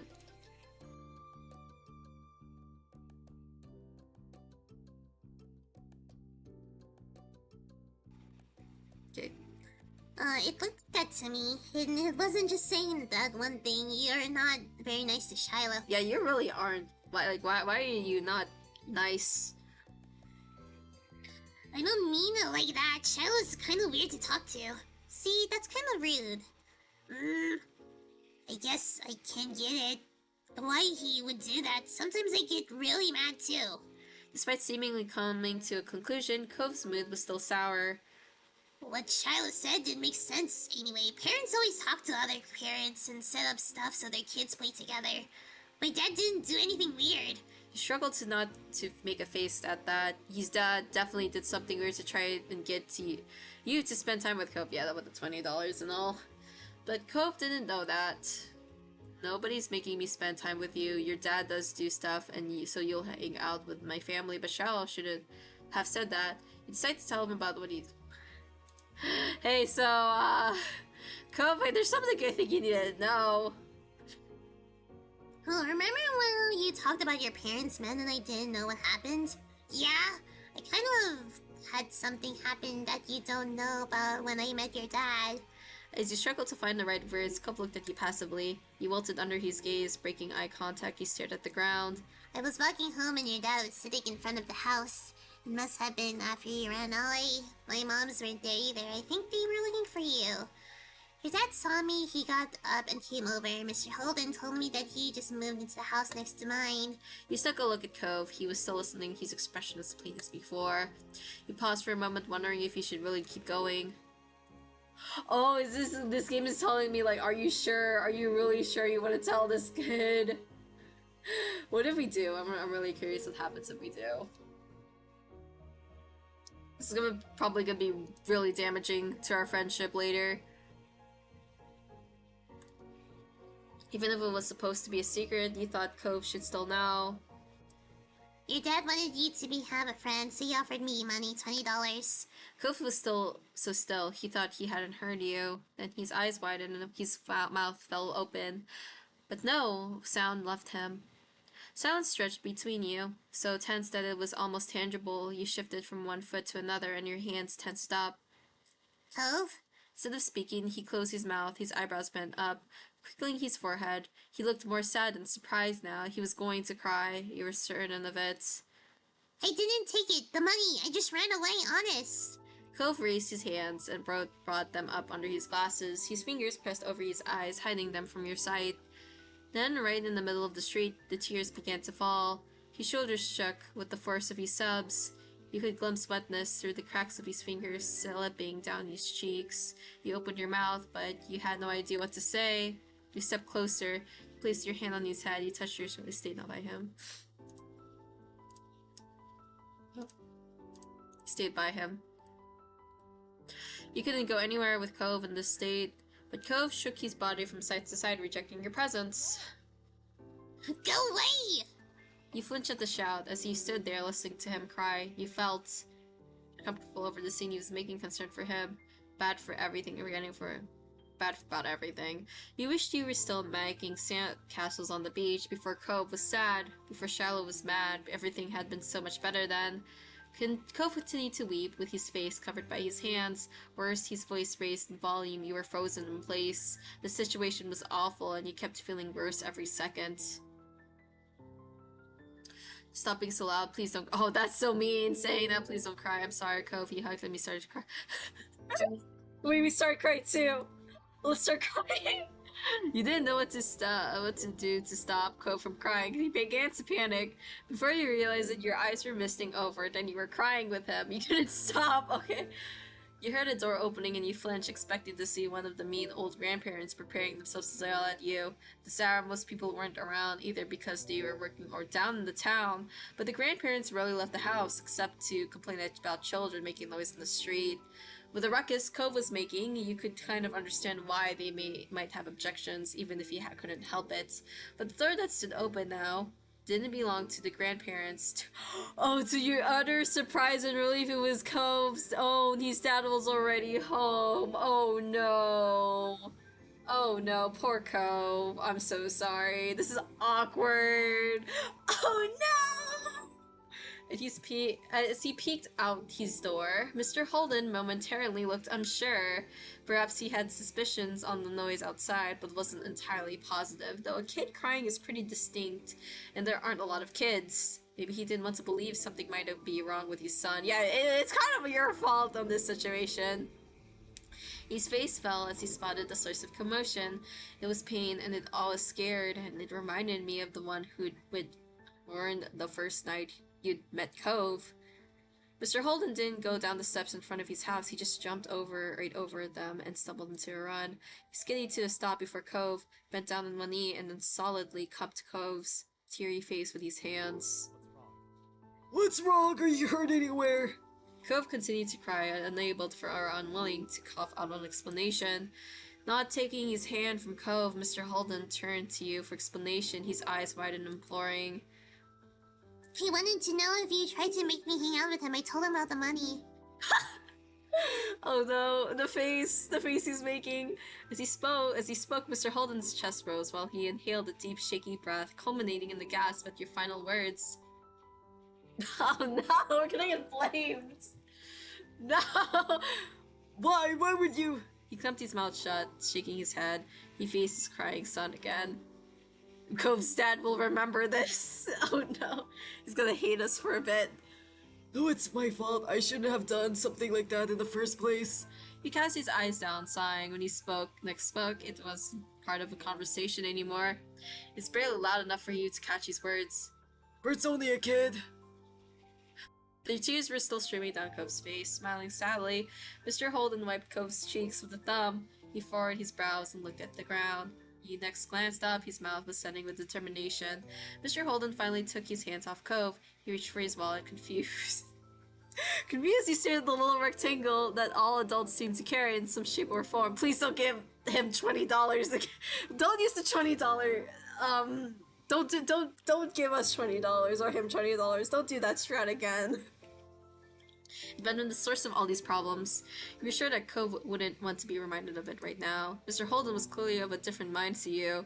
He inexplicably retrieved another $20 bill. Mr. Holden, no! Rolled it up and raised it to Cove's face. Cove's eyes were hidden behind tightly clamped fingers, so Mr. Holden poked Cove's nose with the bill. Cove peeked between his hands and grunted as he saw what he had been prodded with. Even if it was surrounded by subs, you were glad that something else had finally left Cove's mouth. Hey Cove, can you stop crying? I'll give you this cash if you do. Is this strat every time you always give out money if something goes wrong?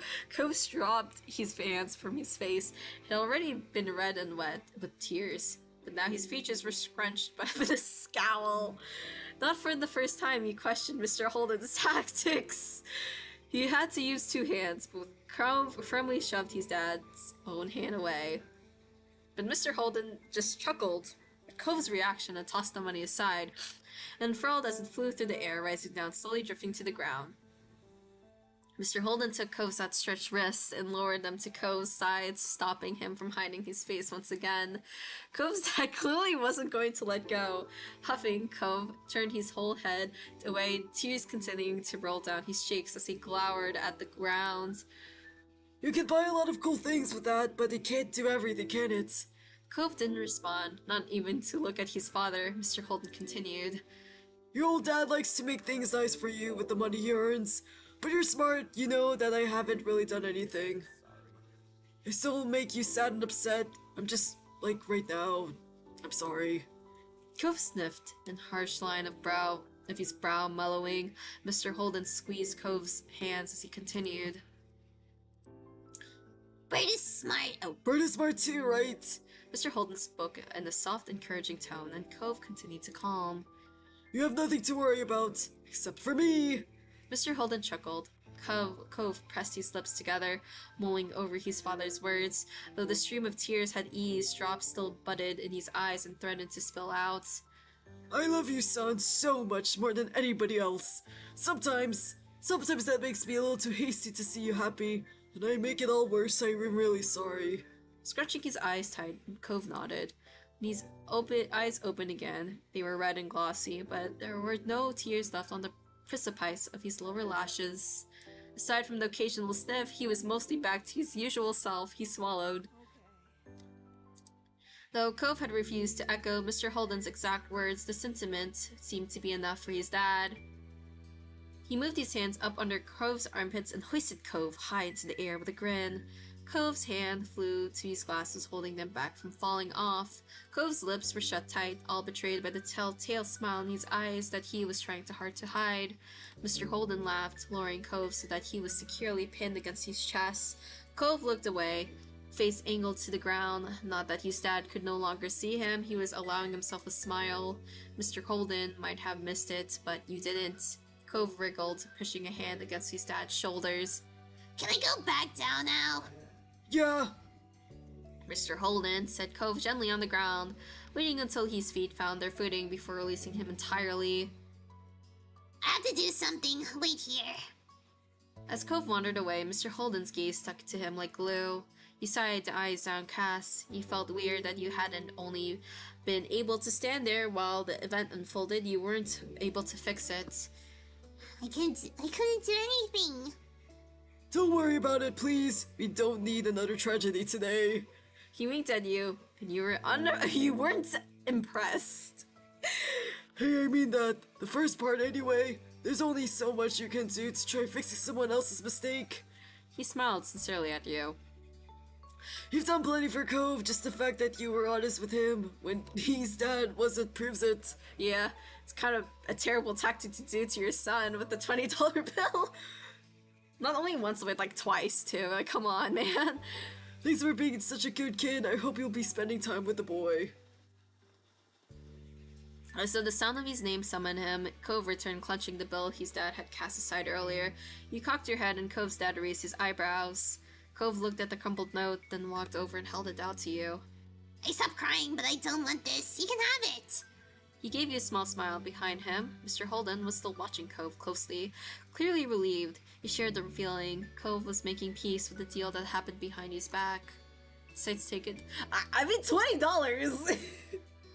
I mean, I'm taking it. It's $20. That's pretty good.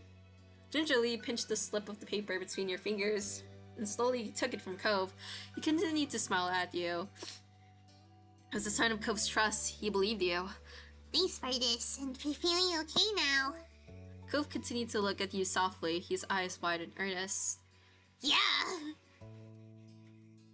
Mr. Holden stood up, stretching his arms out casually. The deal. During step 1, tell Cove about the deal with his dad. Oh, okay, that's an achievement. Well then, it's about time for dinner. Me and the Rugrat need to be going in. You probably should too. I bet your moms want to see you. Alright. Have a good night. And thanks, Bert. Father and son waved at you as he turned and dashed back home, the note clenched tightly in your hands. You felt lighter. Yay, that was good. That was nice. Okay, what's grown up? One sweltering summer day, you were in your living room with Cove, listening to the sounds of the birds chattering outside the window while you lay across the rug on the floor. Cove's dad had dropped him off earlier, and your moms had left the two of you along with Lizzie to play amongst yourselves. Oh no, not Lizzie. It had been too hot to go outside in the afternoon, at least according to Mom too, so your sister was starting to get impatient waiting for her golf class that evening. The three of you had trouble finding something fun to do. The beach and the playground were off limits, and you felt that it was too warm for anything like playing with your fuzzy toy animals. Sorry. Suddenly a light came to Lizzie's big brown eyes, and her smile spread wide across your face. Having an idea gave her a new wave of energy. Since we're stuck inside, we should be adults. They don't play outdoors anyways. They're always inside and telling everybody they're too busy to play. Why? I said why. And it'll be fun, duh. What do they go do inside that we don't, besides use the phone a lot? Excluding a small hop, Lizzie decides to ignore Cove. Hey Bird, what do you think? Do you want to? Cove said it doesn't sound fun. I bet we could come up with something else. Cove says it's not fun. I don't want to do it. Come on, neither of you have had one single idea all day. You could tell that Lizzie wasn't about to give you in anytime soon. You know, she kind of reminds me of Angelica from the Rugrats, but she's like a bit nicer, I think. Fine. With your victory against Cove under her belt, Lizzie turned to you, triumphant. I'll try it, but that sounds boring. Okay, I'll stay. Sorry, I have other stuff to do. You keep hesitating. I would say it's boring. It's not gonna be, I guarantee. Honestly, if I was a little kid, I would also think it would be boring. Lizzie seemed more determined than ever, and you could only sigh. Satisfied that neither of you were about to bail on her, Lizzie thought over her options while you watched. After a few seconds, she clapped her hands together and beamed, apparently having settled on something without asking either of you. I'm gonna be a professional golfer. Bert, you and Cove can be a beach volleyball player, a gymnast, or a tennis player. Why those options? Why not like a boxer or wrestler or something? Why can't we pick anything we want? Because I have a fun idea, that's why. And we have to play sports as adults? Yep. But there's other kinds of sports too. It isn't that the same. What do you think, Bert? Don't those chases sound super cool? You wanna be that, huh? I kind of like those. It really doesn't. Haha, it sounds like a blast. Is there anything else we can be? Is there anything else we can be? Lizzie stomped a foot on the ground. Nope, come on, just decide already. Knowing Lizzie wouldn't let this go anytime soon, you sighed. Cove was not impressed with Lizzie's attitude, though he didn't bother talking more about it for now. He thought over the list of possibilities: beach, volleyball, gymnastics, or tennis. Out of all of them, you prefer to play? Let's go, I guess, gymnastics. If you couldn't spend the afternoon doing cartwheels and handstands in the backyard, then you might as well practice them inside. There wouldn't be as much space as there was outside, but you could still try. Yes, that was clearly the top option. I guess I'll be a gymnast. Oh, how about you, Cove? I picked volleyball. I should have known. Okay, so Bert, you're a famous gymnast, and Cove, you're on the popular beach volleyball team, man. Lizzie's ponytail bobbed when she proudly stretched her arms wide. We're Olympic athletes who just competed in the Olympics. Cove didn't seem all that impressed with the announcement. You made a face and adjusted the glasses on his nose. That's really specific. That's what makes it fun anyway. Lizzie was marched back and forth in front of the both of you, getting lost in her own imagination. I won all gold medals, and people are calling me the next Mickey Wright. Who's that? Lizzie stopped on the spot and turned on him, her brown eyes shining with impatience. Is that an actual person? Hold on, let me check. Is that an actual golfer? Mickey Wright? Mickey Wright. Oh, that is an actual person. Oh, okay, old golfer. 1935, okay, birth. But yeah. Okay, so that was an actual person. Lizzie stopped on the spot and turned on him, her bronze eyes shining with impatience.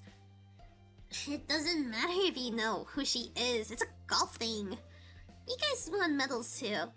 Cove, your team was bronze, and Bird, you barely missed out on the gold and got silver. It's more real if you're not all first place. Silver sucks. I don't want silver. I'm okay with that. Hey, we can do better than silver. Silver's not bad. Nice. You stayed silent. I'll just stay silent. Stay silent. You stayed silent, looked at your hands next to you. Cove leaned toward Lizzie with a frown. Lots of people lose at the Olympics. Them's the breaks. Then you're the one who did, not me. Lizzie looked taken aback by Cove's declaration, as though the thought of her losing was completely absurd. No way. It wouldn't make sense. I'm already practicing my golf game. She took a golfing stance to make her point, pretending to swing her club and hit an invisible ball. So, what kind of house do you want to live in? Cove hadn't changed his mind about winning, but thinking about where he'd live as an adult appealed to him, apparently because he looked back at Lizzie's with some sort of anger fading. I'm gonna live on the beach. Lizzie made a face at Pim, poking out her tongue. That's kind of boring. We already have that. No, not like the normal houses here with it on the street. On it. Right on the sand by the water. Just like that, all the tension was back. You hadn't even had a chance to choose where you would want to live. It's not very fun or smart, Cove. You can't live on a bunch of sand and shells. I want to, and I will. I mean, people do that anyway, so like, why can't he? Why can't he, Lizzie? Cove narrowed his eyes at Lizzie, even though she stood half a head taller than him. You didn't give out a list of things to pick from this time, so I'm picking that. Why are we even playing pretend if we can't even imagine anything?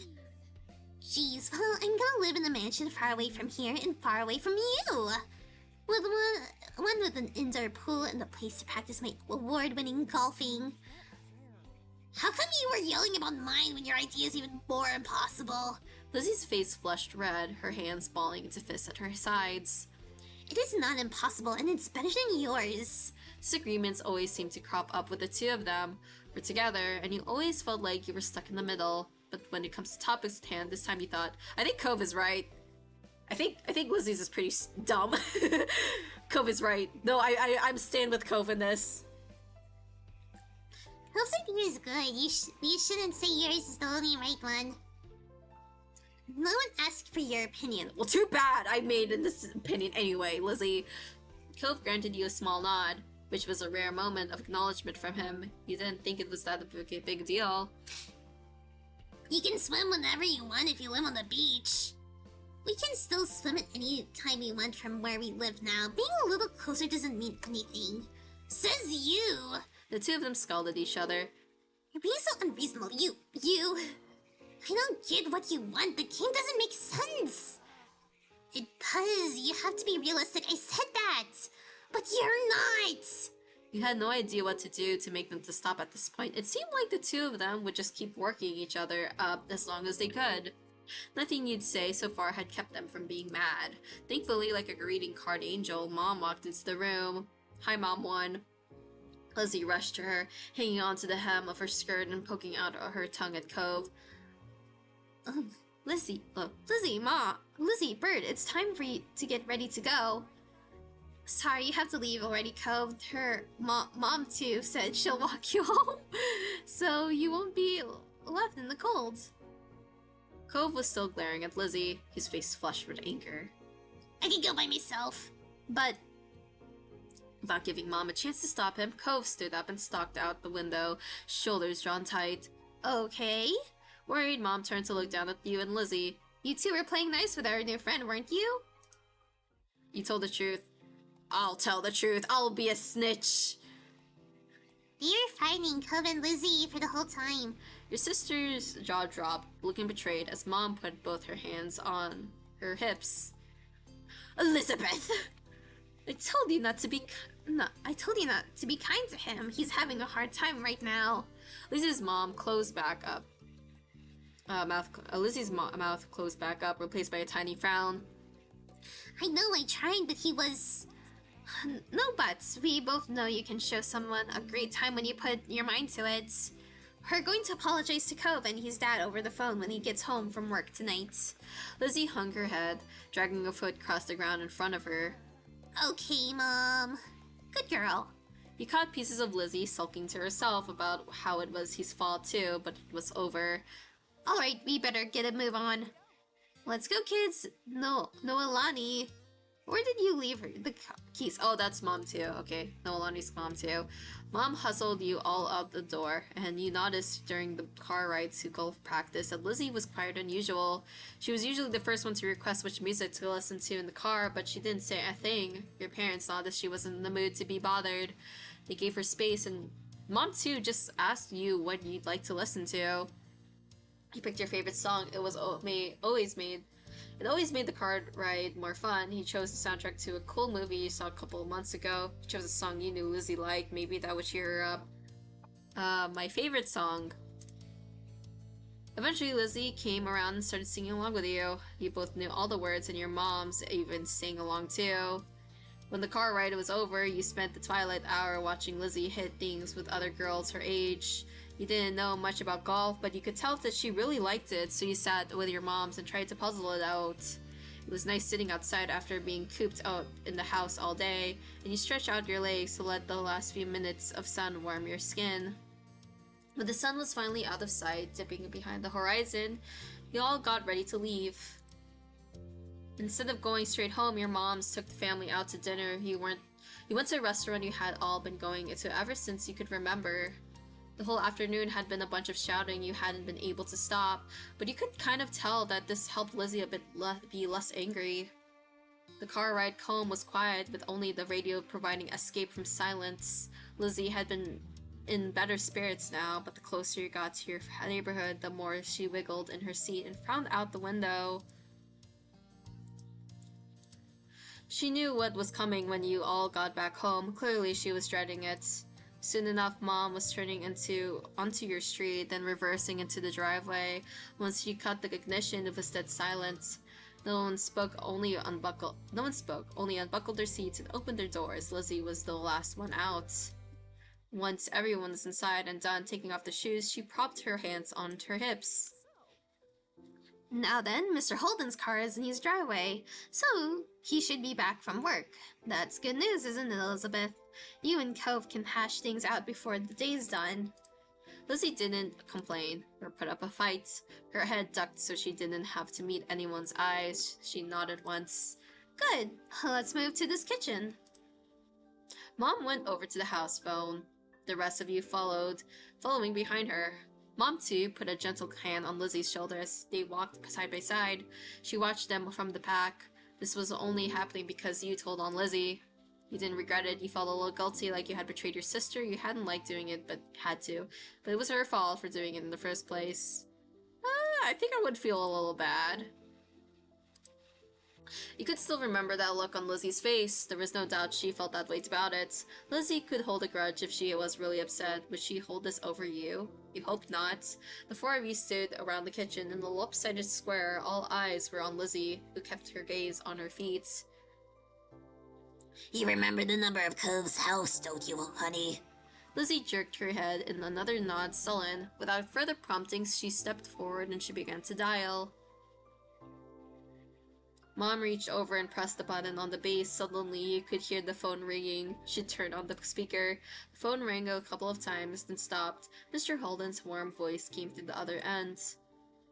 Evening, Holden residents! Lizzie looked over at Mom too, unsure. She nodded encouragingly. Hi, Mr. Holden, it's, Lizzie. Can I talk to Cove? Lizzie Ernie, what a surprise! But of course you can say hey to the boy. You stopped cheery as usual, though definitely meant it when he said it was a surprise. You thought hard, and you were sure that your sister had never called Cove's house before. Mom spoke up before Mr. Holden or Lizzie could say anything more. Her arms were crossed over her chest, her lips pursed. No. Hi, Hi, Cliff. Noelani, Bert, and I are here too. What's Mom One's name? Good evening, we're sorry to bother you so late. You spoke up to say hello. You said nothing to Cove's dad. He's weird. I don't want to say anything to him. You shifted from one foot to another, but remained where you were. The gang's all here, huh? Something the matter. Oh wait, no, that's the wrong voice. The wrong voice. That's not his voice. His voice grew a bit concerned. Mom, too, was quick to reassure him. No, well, yes. But it's going to be okay. Lizzie and Cove got into a bit of a fight today. We were hoping that the two of them could talk and make up. Is this a good time for you and Cove? A fight? Cove didn't tell me anything about that when I came home. It does explain the fuck he's been in tonight. He chuckled lightly. Despite that, it didn't seem like he really thought it was funny. Anyway, it's good. You didn't catch us at a bad time. I'll go grab him for you. There was some shuffling on the other end. He must not have gone far because you could still hear him calling out, Cove! There's someone on the phone for you! After a beat of silence, there was more muffled talking from Cove's dad. Come on, bud. Lizzie called just so she could talk to you. It took a bit of back and forth. The conversation seemed one-sided since you couldn't hear Cove properly. Eventually, Cove took the phone from his dad. Hello? Hey, it's Lizzie. Yeah, I know, Dad told me. Cove's tone was defensive. Lizzie turned to Mom, scowling. One stern look from her though, and Lizzie turned away. I just called to say I'm sorry for not playing nice with you today. I won't do it again. Lizzie's eyes were downcast, her voice low. You could tell she felt uncomfortable, apologizing to Cove in front of everyone. She was still being genuine about feeling bad. Cove must have realized that too, because he said quietly, I want gold. Lizzie was momentarily stunned silent by this demand. He couldn't understand why that mattered so much to him. Alright, you win the gold. Okay, I guess I'm sorry too. A sense of relief washed over everyone at his acceptance of the apology. Mom uncrossed her arms, while Mom too. The two shoulders relaxed. Lizzie's eyebrows raised up. He wondered if she thought that he'd refused her apology. Dad, can I get off the phone now? You couldn't see him, but it was obvious that Cove felt awkward about the situation. He had to come off uncomfortable the entire time, really.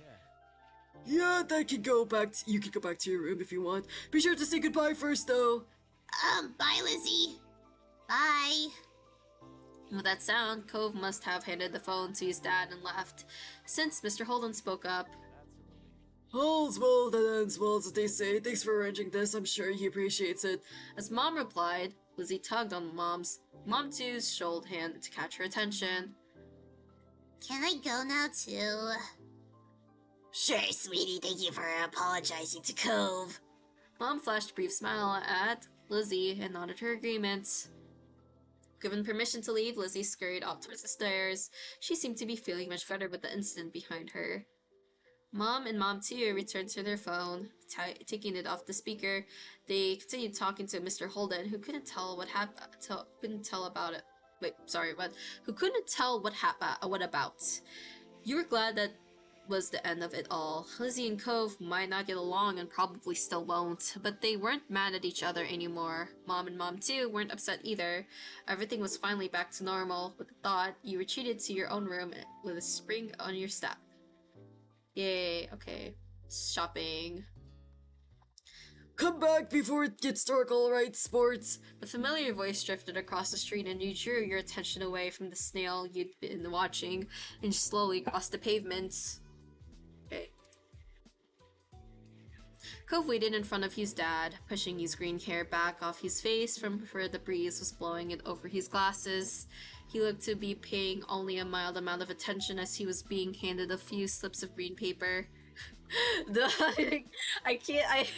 Every time when he gives like money to anyone, I can't forget what he did in the start. It's just so goofy, but also really sad for Cove. It reminded you of when you'd first met Mr. Holden, although he's probably not paying Cove to be friends with himself. Bro, Mr. Holden, you need to stop thinking like money's... He's always giving money to everyone thinking that's okay, it's gonna help, but...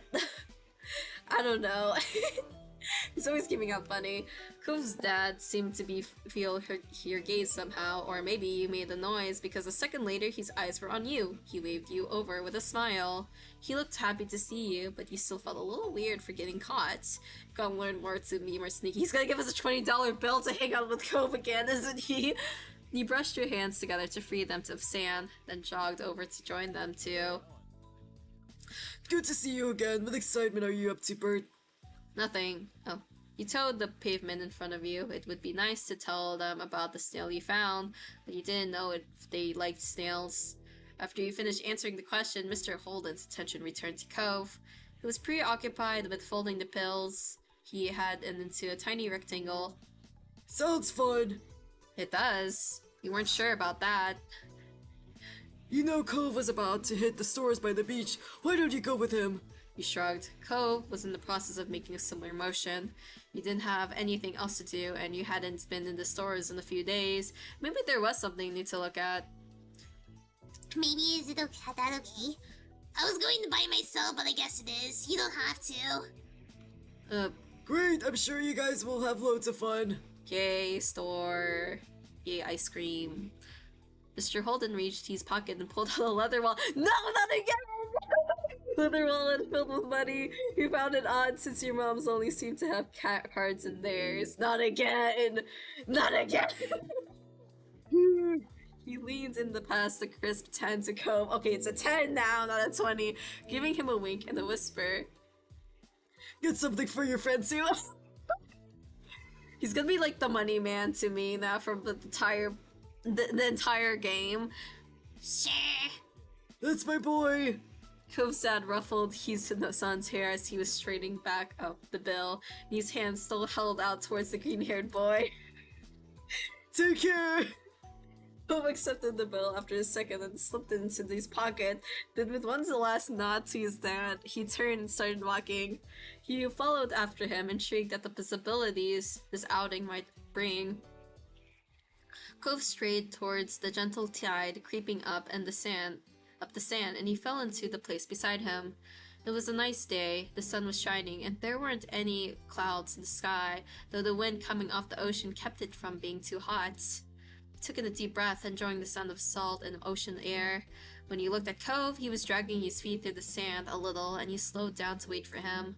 His eyes searched the ground intently. Are you looking for snails? Are you looking for shells? What is it? You didn't feel the need to ask why. What is it? Nothing. You kept staring down at the ground, though. You bit down on your lip a little, wanting to say something else, but not knowing what. The comforting sound of the waves filled the silence with pleasant white noise, and you played a little game with yourself as you walked along, getting as close to the water as possible without getting wet. It resulted in you having to run up the sand quickly when a wave rushed in more than a few times, and although Cove threw a few glances your way, you didn't say a word. You didn't either. What did you want to go to the shops for? What do you usually do on the beach? You didn't either. You seemed altogether to invest in the floor to pay attention. You decided to watch the waves as they inch closer and closer to your feet instead. Honestly, if I was like a little kid, I wouldn't be like interested in the floor. I would just be really too shy to say anything. Abruptly, Cove stopped and then moved briskly ahead of a few steps. What is it? Without a word, he bent down, picking something up half buried in the sand. You hurried nearer, curiously glancing over his shoulder. It was a shell, lightly pink at the bottom and bleached white at the top. Wow, so you found what you were looking for? Cove got back up, turning his spine over in his hands before unbuttoning one of the many pockets on his pants and sliding it inside. I picked up anything that's kind of cool. This is what I got this time. What about you? What do you do out here? I don't come to the beach a lot. I like swimming. I like looking at the fish. Nothing. Billy said, I like the fish. They're so pretty and nice. They don't like me, so they always swim away if I get close, but they're pretty before that. Cool, starfish are fun. They aren't going anywhere, even if you touch them. Small laugh escaped you. That's true. Oh wow, background. Once you reached the shopping area, the noise level grew exponentially. No longer just waves and footsteps, but the chatter of people enjoying the lovely summer day, the call of birds trying to find bits of food left behind, and lots of salespeople trying to get attention. You sniffed the air as you walked beside Cove. You could still smell the ocean, but there were other scents now too. Pizza, pretzels, hot donuts. Donuts. It was nice. It was not very nice. It was alright. It was mid. It was pretty mid. I think it would be nice. The energy surrounding the area seemed to fill you, and there was a bounce in your steps as you began looking at all the familiar sights. There were so many things to do, you didn't know where to begin. You looked at Cove, hoping he was just as excited as you were. Cove was glancing from one side of the street to the other with a look in his aquarium eyes that you couldn't quite work out. What's that? Cove pointed to a large crowd of people gathered near a few tables with large, colorful umbrellas blooming from their middles. You couldn't see past adults who were blocking the way, but you knew there must be something worth seeing. Without another word, the two of you hurried over to see what all the commotion was about. Oh. Feast your eyes on the amazing Alexander! In the center of the crowd was a man with a tall hat and a funny green coat that had 3 long tails. There was a little table next to him with a cloth hanging over it that read, "The Amazing Alexander" in glittery golden script. Why tell people his name if it's already on the sign? Cove hummed with an understanding, then turned to walk away just as the Amazing Alexander began shuffling a deck of cards. You bit your lip, reluctantly starting to follow after Cove again. You continue looking over your shoulder, however, wanting to see as much as you could before you got too far away. Hey! Not watching where you were going proved a bad idea as you bumped right into Cove. Oh, sorry. Did you want to stay or something? If that's okay. He briefly lifted his arms off his sides before returning them to place. Could have said so. With that, it began. The magic man pulled one card out of the deck, showing it to the curious onlookers. It was a 4 of diamonds. Watch closely! You did, squeezing through a few of the adult onlookers to get a better view. Suddenly the man snapped his fingers and the card just disappeared. Whoa! The Amazing Alexander, who had earned his title, turned his head and looked directly at you. He reached out with a kind smile. What's this behind your ear? Nothing. Tell me. You backed away. I backed away. It wasn't enough to deter him, and the crowd of people gathered behind you made it impossible to move any further. No, we're trapped. No. You smelled like popcorn and candy when he stepped closer, and you swallowed anxiously. You felt a tug, and then he pulled the 4 of diamonds out from behind your ear. What? You knew it couldn't really have come from your ear, but you still didn't get it how you'd done it. There was light applause from the crowd, and the man gave a deep bow. This is for you! The magician plucked a pair of balloons from a clump of them tied down into his table, but were in the shape of a dolphin instead of being a normal circle. And one for your friend too. Thank you for being my assistant. Wow. Now you were really grateful he chose you. After that, he went to someone else in the crowd. Pick a card, any card. My uncle does that every time he visits, not the balloons, the stuff with cards. Cove spoke plainly while reaching over to take the dolphin that had been designated for him. Maybe it wasn't so special. Cove is just ruining the fun. At least you had fun time. You wonder if Cove's whole memory was magic. If so, he was lucky. The crowd started to clear some, and you noticed to the side there was a whole rack of brightly colored kaleidoscopes on display. You picked up a kaleidoscope, you picked up a Rubik's Cube, magic 8-ball, Ooh, what would I pick if I was younger? I think I would pick the kaleidoscope or the magic 8-ball. Ooh, good choices. I don't know what to pick. Maybe the magic 8-ball. I'm really curious what the interactions are in this. Oh! He shifted your balloon string to the other's hand so you could hold it up in the front of you. Then you thought of a question in your mind, shaking the ball and hearing some kind of liquid slosh around inside. Once you had given it a good shake, you held it upright, waiting for the answer to appear. Concentrate and ask again. You wrinkled your nose and set the magic 8-ball back on the rack. It wasn't the answer you were hoping for. You followed Cove around to the other side of the stall. He went under the awning, careful to see his own floating dolphin, and you joined him. Did you have places like this in your old town? Are you having fun? I don't really like it here. He said nothing. We'll say nothing. He stood in silence for a few moments, waiting for Cove to do something. When he finally moved towards some stalls nearby, you followed behind him. Oh my god, crabs and sharks! They're so cute. And turtles! While Cove looked at the sand pails, you were drawn to the table with colorful keychains laid on it. They were sewn in the shape of a sea creature, and there was a plaque that read, "Handmade," standing proudly in front. There were lots of different types. You saw a dolphin, a shark, a crab, and a turtle. Shark! Your hand stopped on the shark, a devious smirk filled with sharp teeth on its face. You weren't supposed to go near sharks in real life, but there was something about the shark you liked. The fabric on its back was soft while you picked it up. You were instantly enamored. Checking the price through, your heart felt $6. You didn't know much about money, but you thought that was a lot to spend on one thing. You really had more than $5 other than the $5 bill to your name. Is that what he wants? Huh? Oh, it's $6. I didn't bring any money. It's fine. Really? Are you sure? Hooray! You don't have to. I don't want to get rid of... Hooray! Hooray! Shark! Cove took the keychain from your hands. Hold on.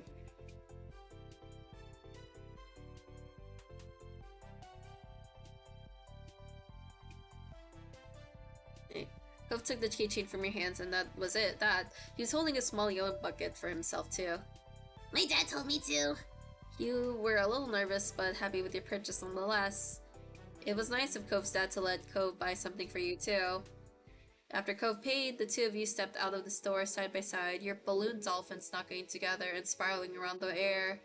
You watched Cove hold up his new pail to his face, examining it roughly. Hey, Cove? Yeah? Does your dad always give you out money like that? Yeah, does he? From what you've seen, the hat happens a lot with Mr. Holden. You've never met anyone else who shares dollar bills with people all the time. Yeah, he wants me to be happy, I guess. Cove looked further down the street where different food carts were lined up. He rested his non-cast arm over your stomach, and just as he did, yours let out a light growl. You hadn't eaten since breakfast, and after all of this hat wandering around, you were definitely ready for some lunch. Let's get some food. Yeah.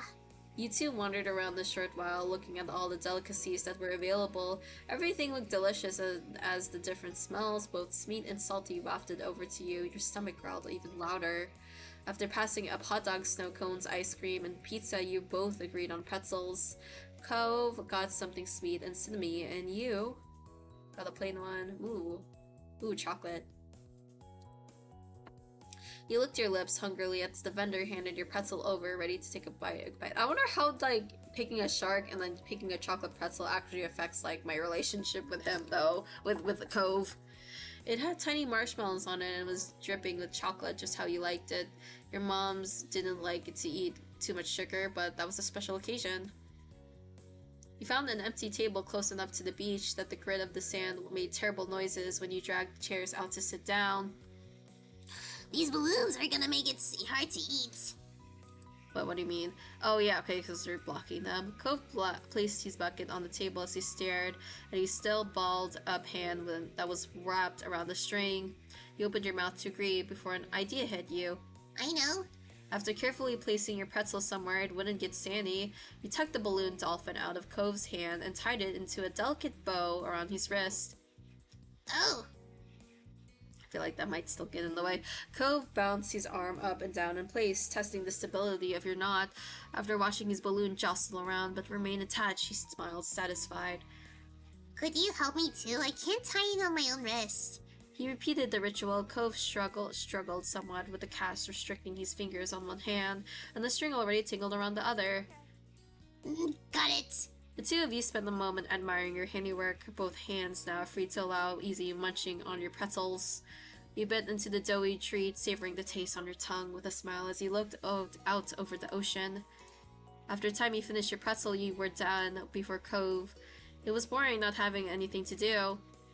He pulled on the string of your balloon to bring it down to your level. Then you held the dolphin into your hands, manipulating it to make it look like it was jumping through the air.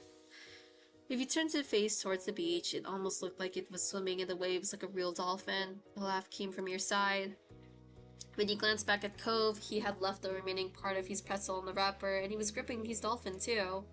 Oh. Merryweather, he's a prince of dolphins. Why do we have a dolphin? I want my shark.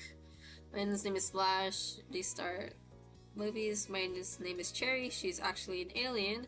Mine's name is Sam. They're just sort of alien. Let's go for the alien.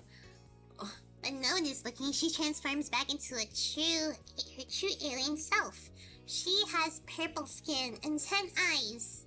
You sigh, wishing you could meet a real-life alien. What's yours? Cove considered the question, placing the balloon against the table and resting his free arm across its contemplation. It's... The loud pop, the dolphin explodes in the ribbons. Oh no. For a second, all Cove did was keep in shock, like you. Then his cheeks puffed up, squinting his eyes, and he saw tears start to glisten. You made a joke! Oh god. You offered to find Alexander. You offered to give Cove your balloon. You didn't say anything. He would be alright. I'll give you my balloon. I don't want the dolphin anyway. Here, take my balloon. You can have my balloon instead if you want it. Cove looked over at you, frowning. I don't want yours. Oh. Okay. You felt bad for Cove, but you were secretly glad. You really liked the little dolphin. You weren't too eager to give it up. No, give him the dolphin. I don't like my dolphin at all.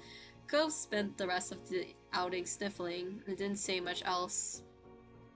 The passing of Cove's balloon was the last major event of your adventure. In the end, the two of you had headed back late in the afternoon. You separated on the beach, and while Cove went straight home with his brand new sand pail in hand, you decided to sit for a while. You watched the waves and the sunset, fiddling with your new keychain. Another summer day was drawing to a close. It had been nice for the most part. Hopefully there wouldn't be any tears next time. Oh, that one ended sadly. Okay, this is going to be the last one, and then I think I'm going to be done from here. Long day. Oh, well, let me drink some water first.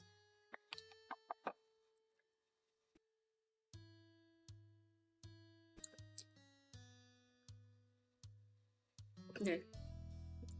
It was another scorching summer day, the kind where no sooner had you finished 1 cup of water, you were already filling it up again.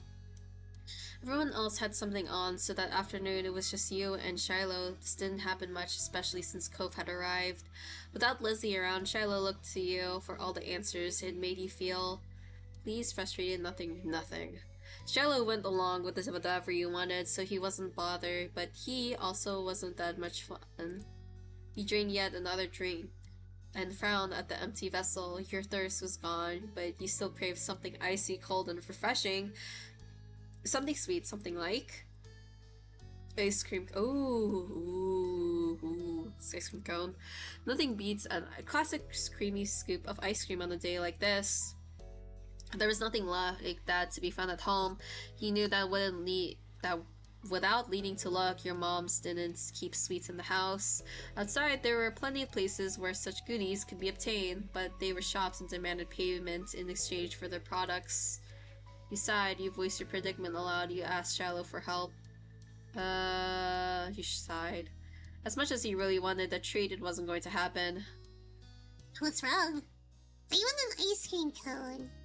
Shiloh, who had been draped over at the sofa, perked up. That sounds good. We don't have any here, and I don't have any money. I'm poor. Oh, let me check it if I can have any. If I have any. Okay. Shiloh rummaged his backpack and proudly produced an assortment of coins plus 1 stray button. He set the button aside and counted the coins in neat piles. Okay, hold on. Just...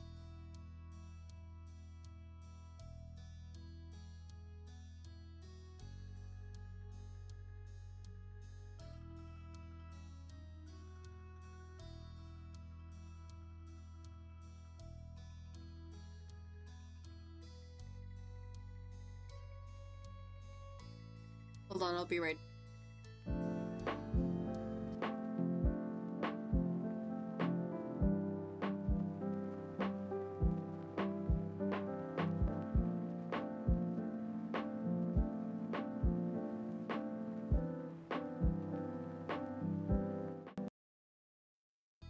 Okay, sorry about that.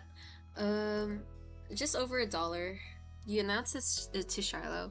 He had almost certainly come to the same conclusion, but he'd been watching you expectantly. It's not enough, it's a start. It's not enough. I need more! I'm sorry. We'll need to find more. We need to find some more. Okay. The TV lifted couch cushions stuck tiny hands down crevices in the sofa and under furniture that scoured the back of drawers. Most of what you found was useless or gross, spent paper clips, fluffy wisps of dust or sandy crumbs, but every so often one of you would strike silver or bronze and add to the growing pile of coins. Dusty and disheveled from checking every room and squinting into every tiny nook, the two of you finished pulling your finds. Shiloh held his breath as he counted the coins once again. $2.53 and 2 buttons. You didn't know when the second button had decided to join the party, but you were too pleased with your successful haul to throw it away. Is that enough? You figured he knew the answer without looking to you for confirmation, but the thrill of your success and the reward that would follow canceled out any other feelings you might have had about that. Yeah. You could now afford something at the slot shops, but just one thing, but that was infinitely better than none. Shiloh clapped his hands. Yay! The two of you dashed outside, the promise of sugar bioed you I don't know how to pronounce it. You went to your destination where, breathless but happy, you stared at the overwhelming number of options. Where is Lizzie? I just realized. I think they mentioned it earlier, but I forgot where they said Lizzie was. You knew what you wanted, but it wasn't just you who had contributed the funds to get the treat. You seemed to notice your pause. Aren't you getting an ice cream cone? Shiloh asked as though he was entirely separate from the decision, rather than someone who had a stake in the outcome.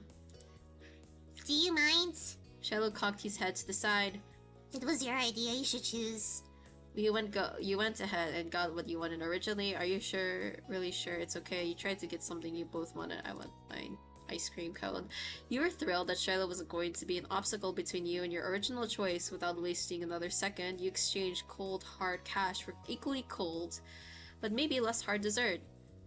Finally, the reward for all your hard work was in your hands. You lapped at the soft ice cream. The sweetness perked you up. You held it out to Shiloh so he could take a turn. He shook his head. Aw, that's cute. Okay, hold on. I'm gonna sneeze.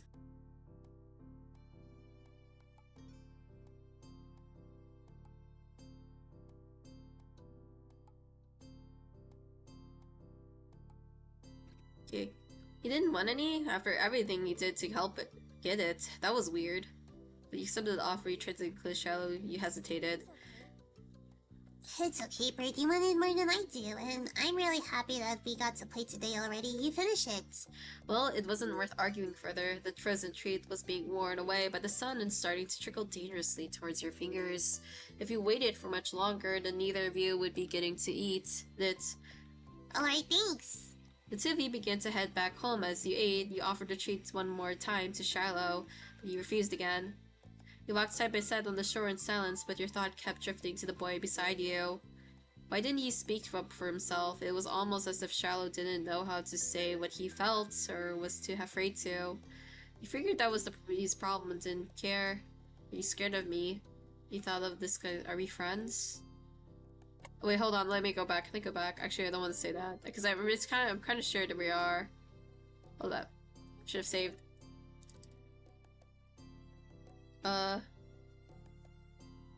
Ooh, was kind of sad. Not being able to talk to people isn't fun, and you didn't want to be that kind of person people were scared to tell their honest opinion to. You considered asking Shiloh about it, but if he couldn't give an opinion on something like ice cream, then he wasn't going to open up about this.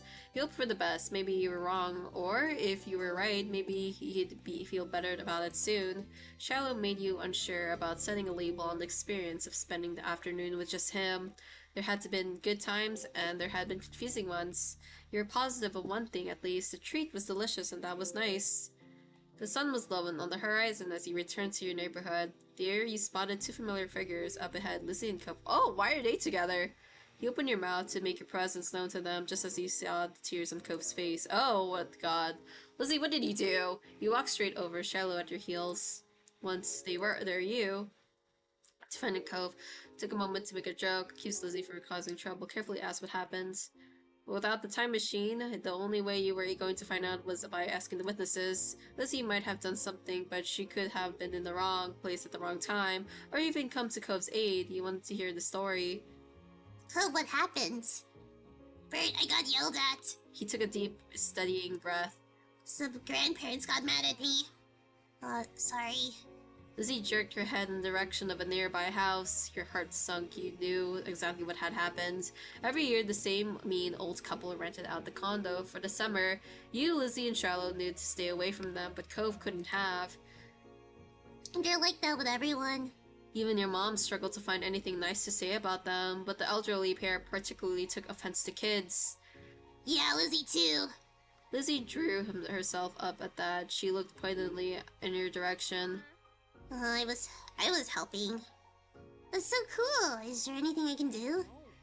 No, I'm just gonna stay away. Or you could teach them a lesson. There was a devilish glint in her eyes. What? You should ding dong ditch. Go ring the doorbell and run. It'll be great because they're so slow. They'll never catch you. That's dumb. I don't want to go near them ever again. Bro, why are you making fun of him? Stop.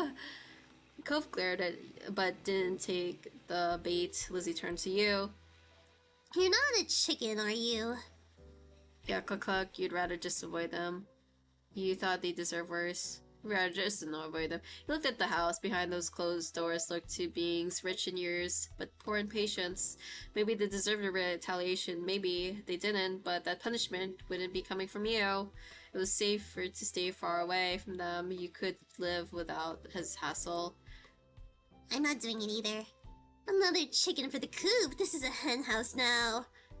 For chickens, you're a lizard, Lizzie. She wagged her tongue at his face. Still better than a bird brain. Chicken. The condo door opened, revealing one of the two culprits. The old man's wizened face was set in a scowl, which was to say, he looked exactly like he was always did when he saw him. Maybe that was his normal face. What are you kids doing loitering outside my house? Or maybe he was always just in a terrible mood. Nothing. Nothing. He repeated the words as if it was the greatest crime anyone could commit. Nothing good, more like get lost. It wasn't as if he owned the space outside the house, but Cove's eyes, still red from his earlier tears, were wide, and he thought it would be best to heed the old man's command. Lizzie took off, with Shiloh immediately trailing after her without so much as a glance back in your direction. So much of your friendship. You waved at your arm at Cove, summoning him to follow you, and ran after Lizzie. Why were they together in the first place, I wonder? The old man's hollers propelled you all from the street to the sanctity of the hill.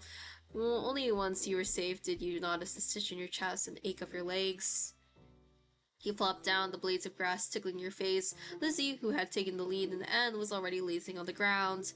The four of you took a moment to catch your breath and enjoy the feeling of cool grass against your skin.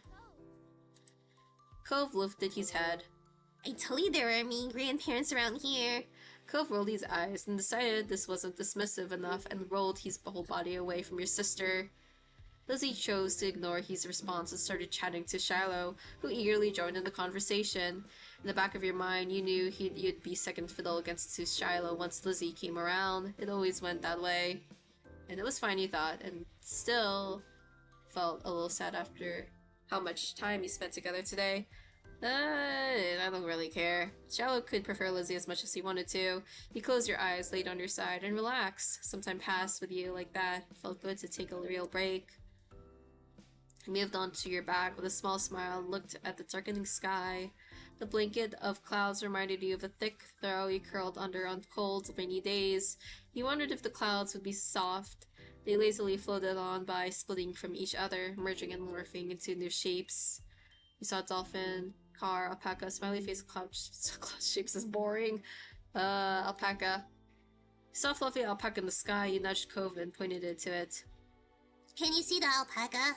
Cove joined you in gazing skywards. It's more like a llama. Hey! He chuckled at your reaction.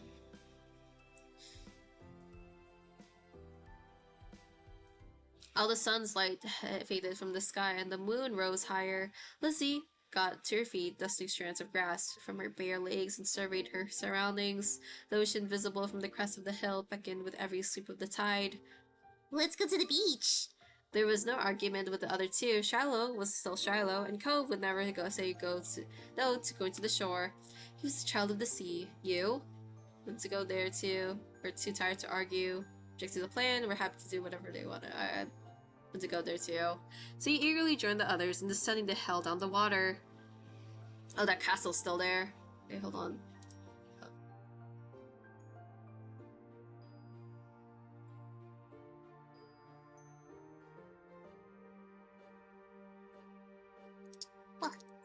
He stepped onto the sand for a second that day, but it felt different that night. The beach was nearly quiet at this hour. Abandoned sand castles and the footsteps in the sand, too big to belong to any of you, were the only indication of how busy it had been only hours earlier. The four of you kicked shoes off and removed socks and walked along the water's edge. The waves tickled your feet. I wonder what would happen if you tried to take a bath in the ocean with shampoo and everything. That would be bad for the fish. I didn't say anyone would do it. Jeez, you don't have to be serious about everything. You're the one who asked what had happened. That is what would happen. It hurt the fishes. I like bubbles baths at home. They're a lot of fun. Me too. Bubble baths are luxurious. You never heard Lizzie use the word before. Mom too loves to have bubbles in her bath. She'll turn the lights off and have candles. I'm gonna do that next time. Hey, when's your mom coming to pick you up anyway? Not for a while, she's busy. What about your dad? How come you never talk about him? Nobody does. Don't you know you're not supposed to ask anything about like that? Why would somebody want to talk about something they never talk about? You kept your eyes on the ground, watching your toes get swallowed by waves. Even if Shiloh never seemed upset that this topic came up, it made me feel awkward just for having both of your moms. It's okay, I'm like Lizzie and Bird. I don't have a dad, but I don't have two moms. I just have one. She's really great. Oh, sorry, I only have one now. Two, my mom isn't here. She's back home. It's just my dad with me.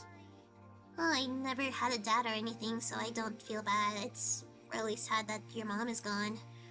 Cove nodded. You joked about Shiloh's mom getting together with Cove's dad. Oh, no, don't say that. Even if they are all different, our parents are good in their ways. You didn't say anything. You couldn't have come up with something you thought would make the conversation any less awkward, so you kept quiet. It was safer that way.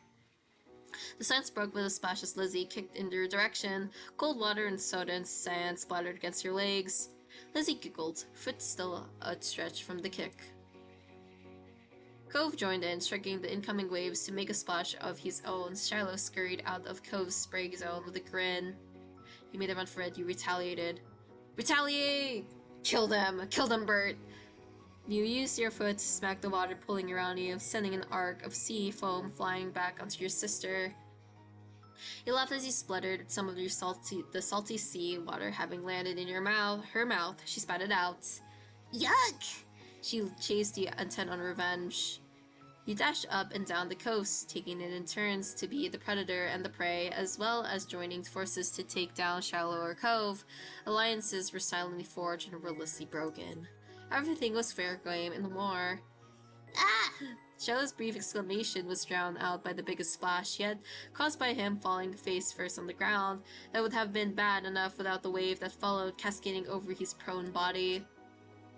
Shiloh sat up, shaking his head like a dog coming in from the rain. As you all hurried over to check on him, his hair was plastered to his head and his soaked clothes clung. If there was any part of him that was still dry, you couldn't see it. That was crazy, are you okay?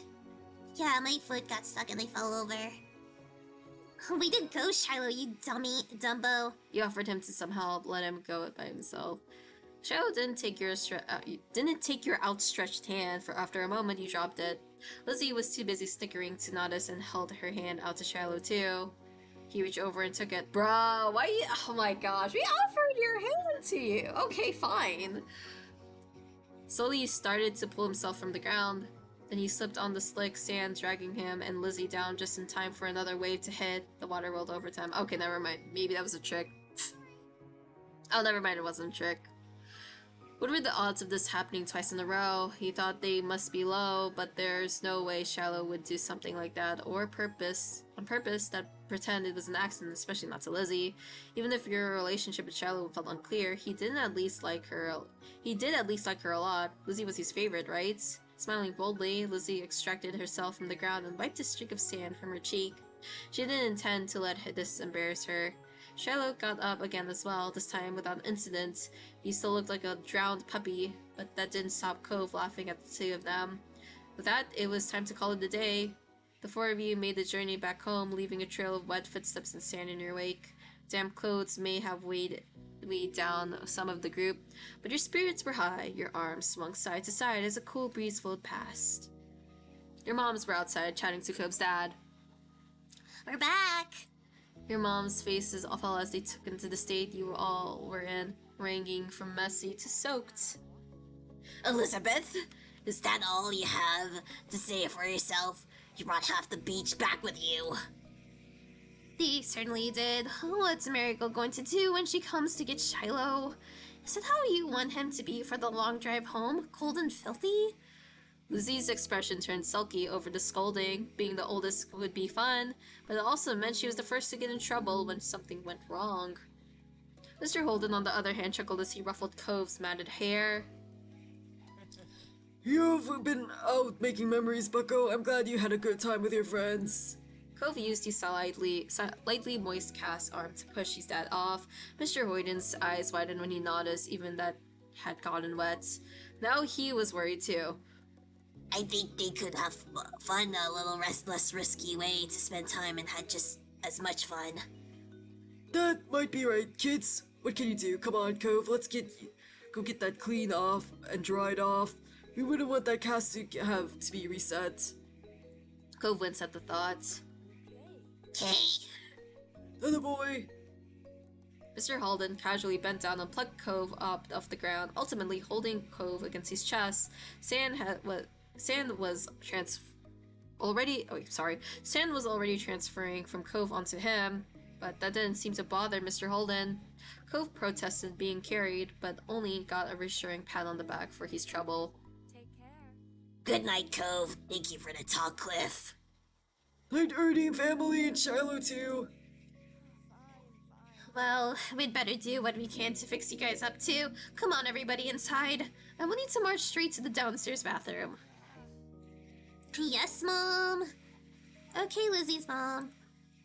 Don't worry about stopping to wipe your feet on the mat this time. That won't do much good tonight.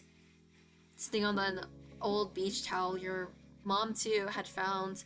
You waited in the hall, only you were less sandy. You weren't allowed to go to your room or walk around the house. But you didn't get to eat a sandwich for dinner there. Felt like an indoor picnic. It had been decided that Shiloh would wash first and borrow some of your clothes. He was already finished and packed away in his mom's car. Miss Fields had come to collect him a little while ago. It was a bit of a funny experience seeing him without the hat on for once. Lizzie, being much more soaked than you, got to go into the tub next. It wasn't a bubble bath as she hoped. It was no fun allowed clean-up session, at least that's what she claimed. Not much longer, and it would be your turn. When the bath was done, you'd have to go right to bed. After a day like this, though, you were glad there weren't going to be any further events. Drifting off to sleep sounded like a great idea. Okay, I am going to save here. That was very long, but it was pretty good that I got to understand more about what the characters are like. So yeah, I'm gonna playing this tomorrow. Probably a bit later than today. So yeah. Okay, I'm gonna go head out. Hope you guys have a good night or good day wherever you are. Bye.